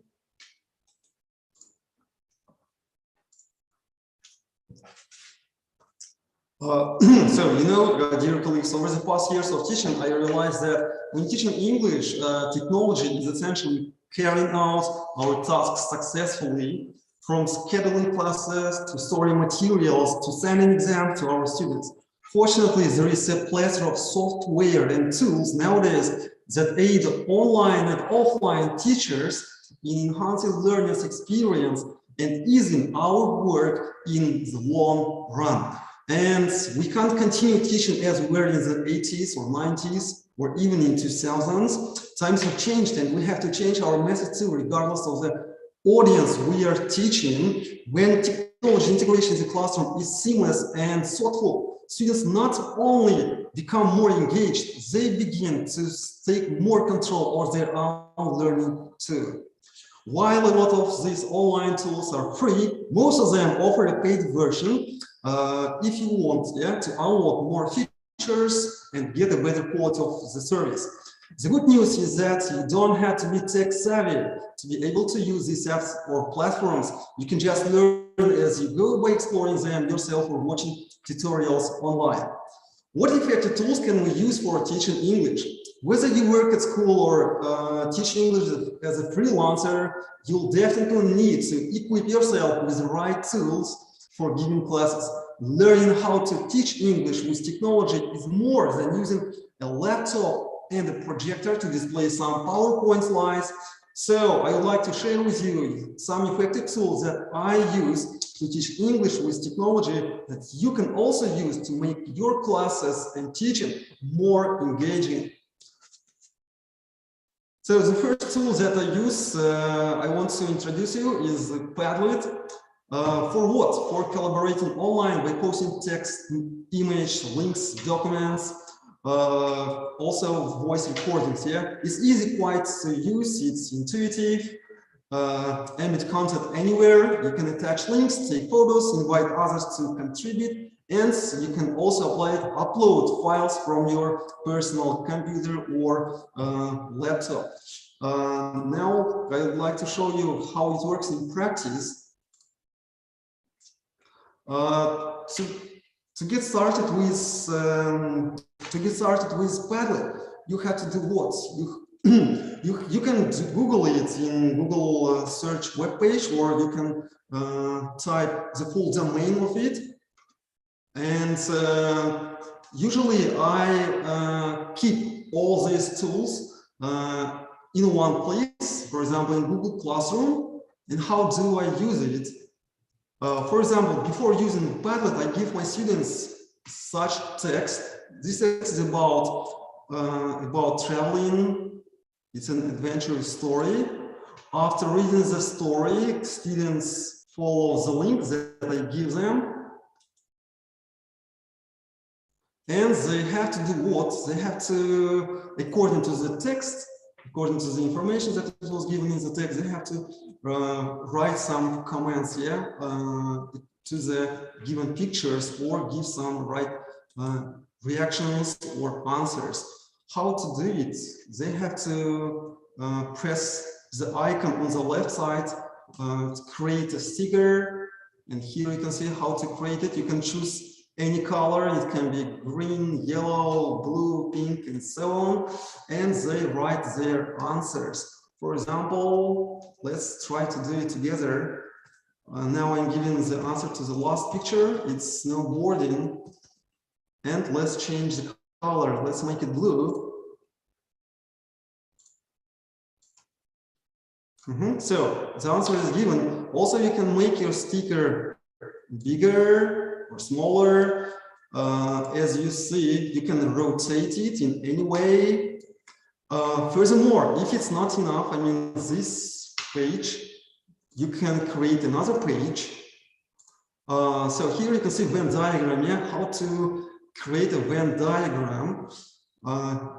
Here there is an image, there is an icon that is called image. When you press this, you can choose Google search, and in Google search, you can search for any picture or information. For example, let's type Venn diagram. So I'm choosing Venn diagram, and a lot of options or versions of Venn diagram are given. Let's choose the simplest one. Okay, let's choose this one. You press the button inputs.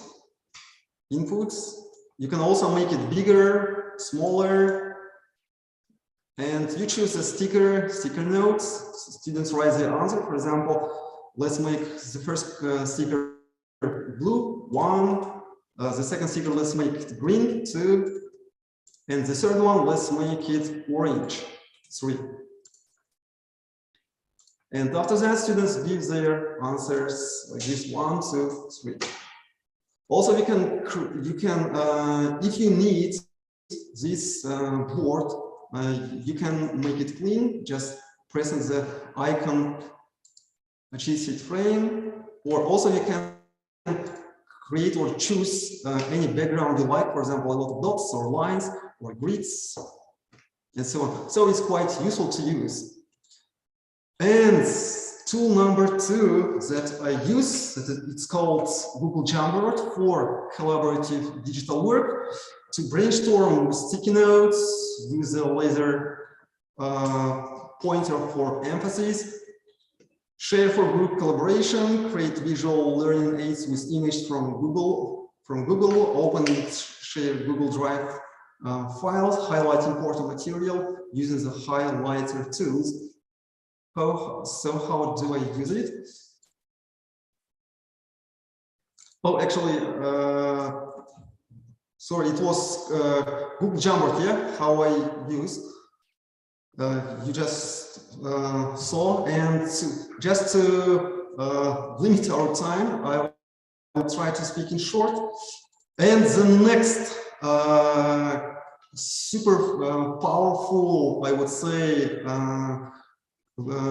online tools that I often use, it is called WeTransfer. It's for transferring different types of files for free, yeah, to other users on the internet. You can transfer large size transfers up to 2 gigabytes. You can write a file comments. It's for long-term storage also. Android and iOS apps. It can be also password protected transfers. For example, you can also in Google search you can type full domain or just WeTransfer. And it's quite easy to use. You just press the first given option. And what you have to do, you have to, when you get here to this page, you have to agree. There is an agreement page will be appeared, and you have to agree to their terms and conditions and click to the button agree. After that, and it's simple as this. You just put the email you want to send it. Yeah, the first, for example, I'm going to send to myself. For example, I'm a teacher and I'm sending to my student. So you have to just type the email you're sending to, and here you have to type your own email, your student's email, your own email. After that, you can name it, you can give it title, yeah. For example, you're sending video about traveling or camping and so on. Also, if you want, you can give extra message, extra information about this video, or you can also type instructions, yeah, what students have to do while watching or after watching or pre-watching. Some descriptions. Yeah, some descriptions also can be given to the video. And when you fill up all the lines, you just press the button blue plus, you upload your files up to 2 gigabytes and send to your students or colleagues maybe, yeah. So, and let's move on.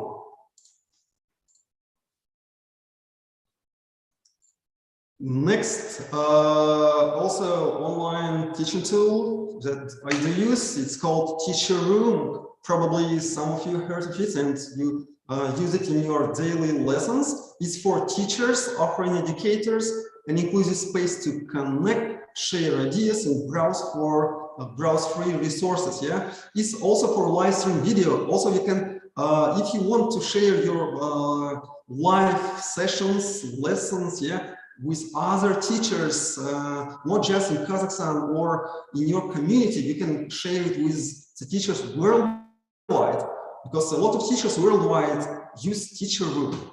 It's also personalized social feeds full of educational news, tips, insights, unlimited access to 1,000 of free teacher resources.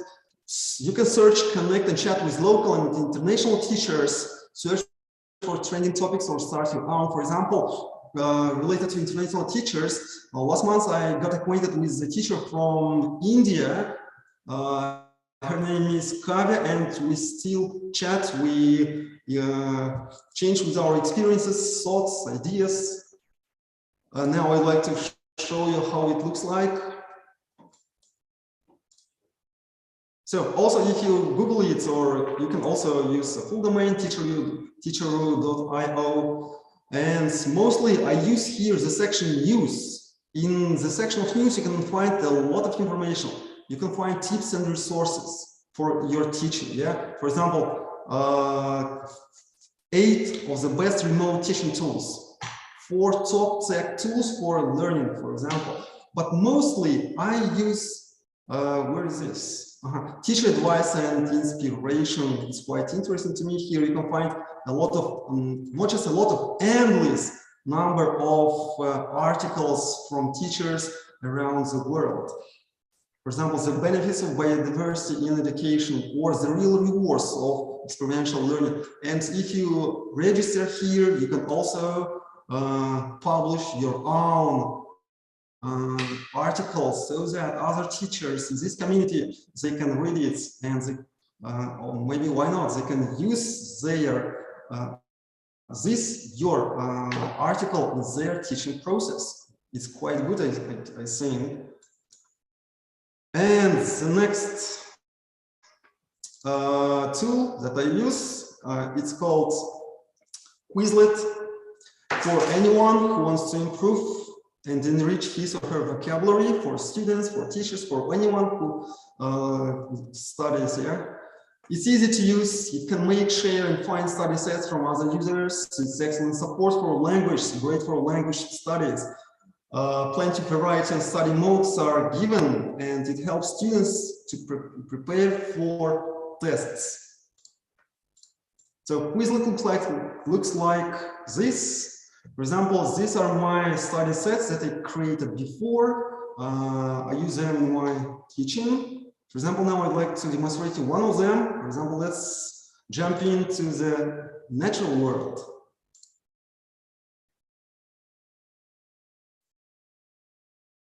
So some options are given with, actually it's a flashcard set. You are studying new words, new vocabulary, or it can be phrases also.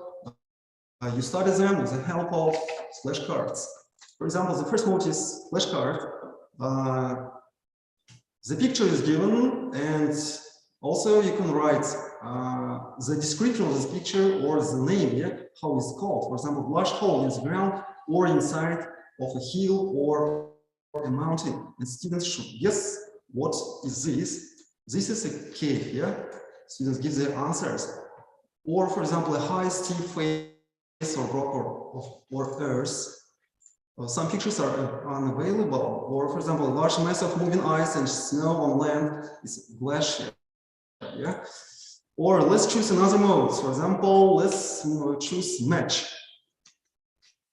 In the match section, a game is provided. For example, you press the icon start game, and students just match the pictures and their descriptions, definitions with their names. Yeah. For example, the top of a mountain, and it should be done very quickly because here you can see the time. For example, it's peak, or a stream of water that falls from a high place, waterfall, and so on. Or you can use a lot of thousands of provided ready-made study sets like this, like mine. Or if you want, or you can create your own study sets.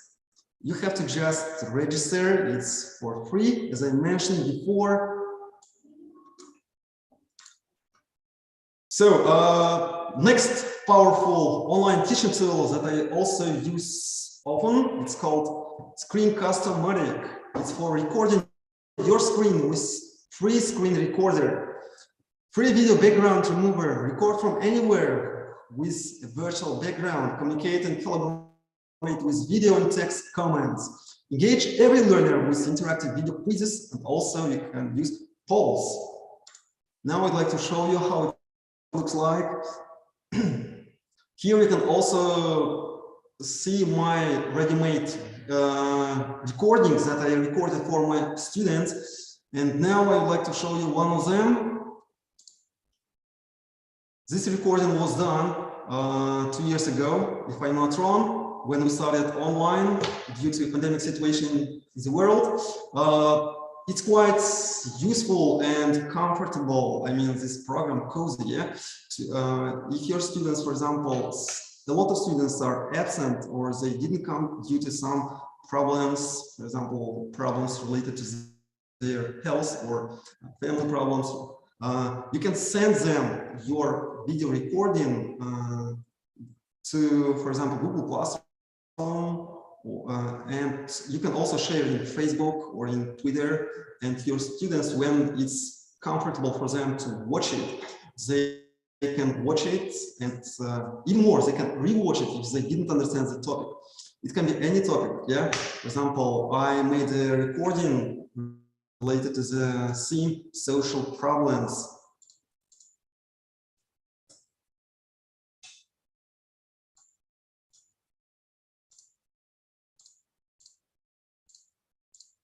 You also choose the length of your video. It can be 5 minutes, 10 minutes, 15 minutes. It's up to you, and it's up to the topic you're being taught to your students. And the last great, amazing teaching tool that I use, it's called Fulbright. It's for creating grids to facilitate video discussions. You tell your students tell story by creating, trimming, and rearranging unlimited video clips. You can also show your work by flipping on the new whiteboard mode with live linking. Add context by overlaying photos from your camera roll. You can add emojis and texts and stickers on your video. Share book reviews, boost students' creativity, and mostly we use it. I use when we read books. They can share book reviews. They can share their ideas, thoughts, opinions about the author or about the story that happened in the book. For example, let me demonstrate you also how it works. Also, you can Google it, or you can also register with the help with your Google account or Microsoft account. If you type flipgrid.com, this page, the front page, yeah, the main page will be appeared. These are my some works you can see here. Now let's choose which one. Dinner with someone. It was quite interesting for my students because they were engaged and they did it with big pleasure, as I remember. So I offered to my students the topic dinner with someone, and I gave them instruction what they have to do. The instruction was question: if you could travel and have dinner with someone, dead or alive, it doesn't matter, who could you choose and why? Also, you can add to your topic some gifts. Yeah, here I chose this gift. It's quite funny. And students, when they are registered here in Flipgrid, you share with the link of this topic. When they get the link, they can give their answers, yeah, to your topic. For example, here are how many? 5 answers, 5 answers to the topic dinner with someone. For example, Karina. Oh, yeah, I'm afraid the sound doesn't work here, but also you can choose before sending the topic, yeah, you can set up in the setting mode the length of their answer. It can be 10 seconds, 15 seconds, 1 minute, 1 minute 30 seconds. It's also up to you, and it depends on the topic that you are going to share with your students.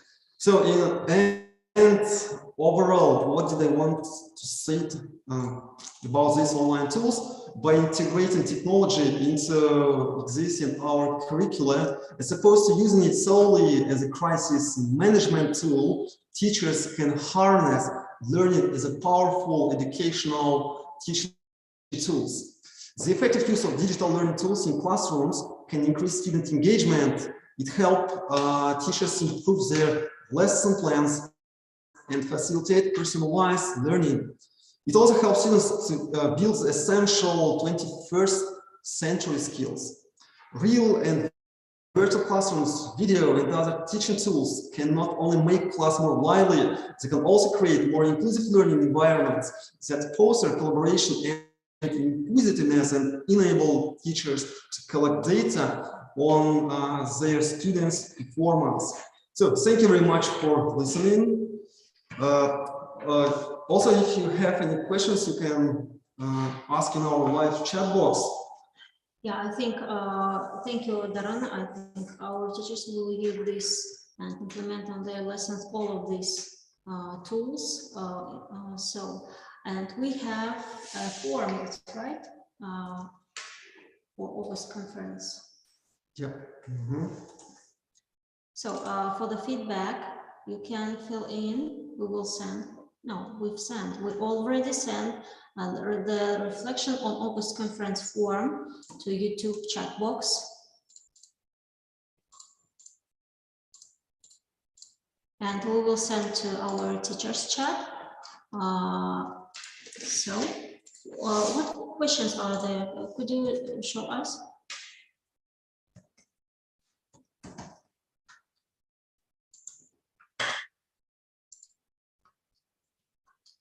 So you can demonstrate the questions.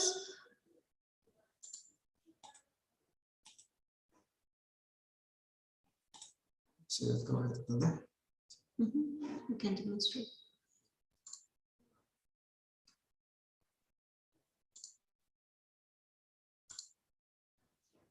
So dear colleagues, before starting our session,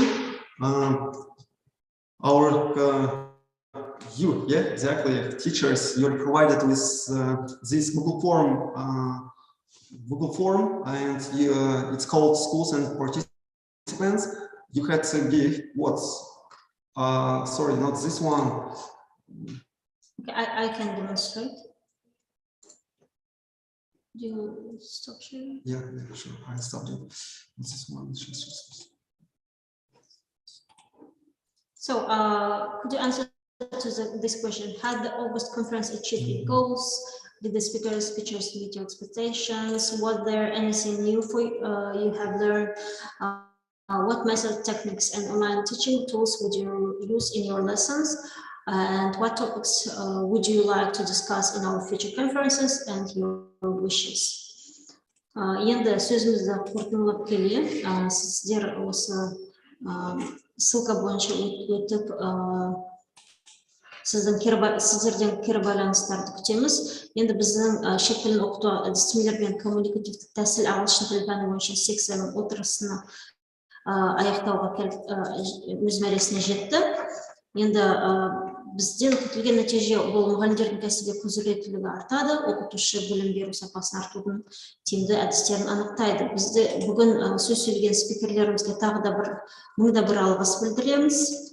Енді біздің айтып кететініміз, бізде вебинарлар өткізіледі, семинарлар мұғалімдерге өткізіледі, жас мамандарға, сонымен осы Нұрсұлтан бірге жұмыс жасаймыз.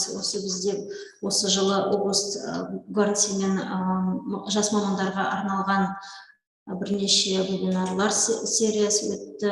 Сонымен бірге Enterprise және Industry ресми баспа өкілдерінің бірге жұмыс жасаймыз. Бізде үздік онлайн сабақ байқаулары өткізіледі жыл сайын. Creation, қалалық педагогтер осы жылы ағылшын, француз, неміс тілі арасында өтті. Еуразия ұлттық университеті базасында шет тілдері пәні бойынша жоғарғы сынып оқушылары арасында олимпиада өткізілді. Сонымен қоса біздің жеңімпаздарды көріп жатсыздар қазір. Бұл біздің семинарлар өткізген. Сонымен бірге біздің эксперттік шығармашылық топ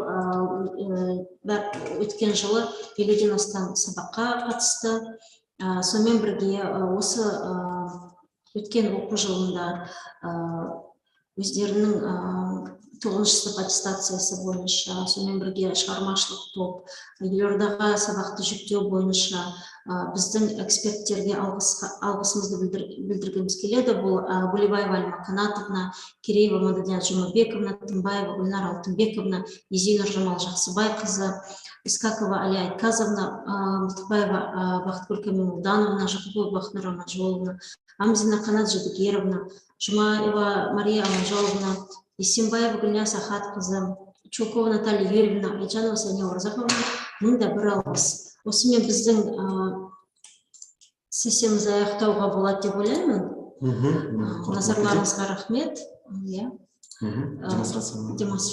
Біздің опрос аяқталды. Қазір қорытындыларын көрсетсек. Сосын сөзді Алима Канатовна мен Елена Валерьевнаға келеді. Қазір көрсетіп жіберейік. So, dear colleagues, you were provided with some questions related to our live session. The first question was, has the August conference achieved its goal? 92.2% gave the answer, yes, thank you. We think also so. So, Pæni, what do you think? Has our conference achieved its goal? I think it's yes. Definitely we achieved our goal because in our conference participate more than 500 teachers, and after that they can see the recording of our YouTube link of our YouTube stream. So I think we achieved. Yeah, I totally agree. Thank you. The second question was, did the speaker's speech meet your expectations? Also, you can see the answer, 97.5% of you gave the positive answer, yeah, by giving yes option. Yeah, there were a lot of questions from our teachers, yeah, and also from speakers too, from speaker to speaker. It was quite interacting. So yeah, definitely. Yeah, we really appreciate our speakers' presentations. We appreciate it indeed. Okay, and the third question was there anything new you have learned? Also, more than 90. Yeah, more than 90%, you can see, yeah. Also gave the answer yes, and the last. You can see different Google. The first question, what methods, techniques, and online teaching tools would you use in your lessons? All of them. Oh, it's so motivating. Great, good job. All internet resources, all methods, communicative approach, all of them, clear, all new approaches, different tools, all methods which has mentioned, good, group work, speaking task, a lot of versions are given. Стратегии и техники STEM, как мы видим, да, уже будут использовать учителя в зале на вооружение. Yes, thank you very much, teachers. And as you show our tools, yeah, internet tools. So we see some suggestions. Here you can see some suggestions for the next conference, our future. New methods of teaching, methods about lessons with games. I think by tomorrow we will have more answers. Yes, yeah, let's wait a bit, yeah. Okay, we won't close this poll. It will be open until tomorrow, yeah? Tomorrow, yeah. Yeah, I think, yeah, for tomorrow we'll be given a lot of answers that now 121 answers are given. And your wishes, mostly you give, your wishes are good luck. Yeah, we also appreciate your participation and we wish you new victories, new opportunities, endless achievements, and mountainous patience in our hard work. And now we'd like to give the floor to our speakers, some additional information.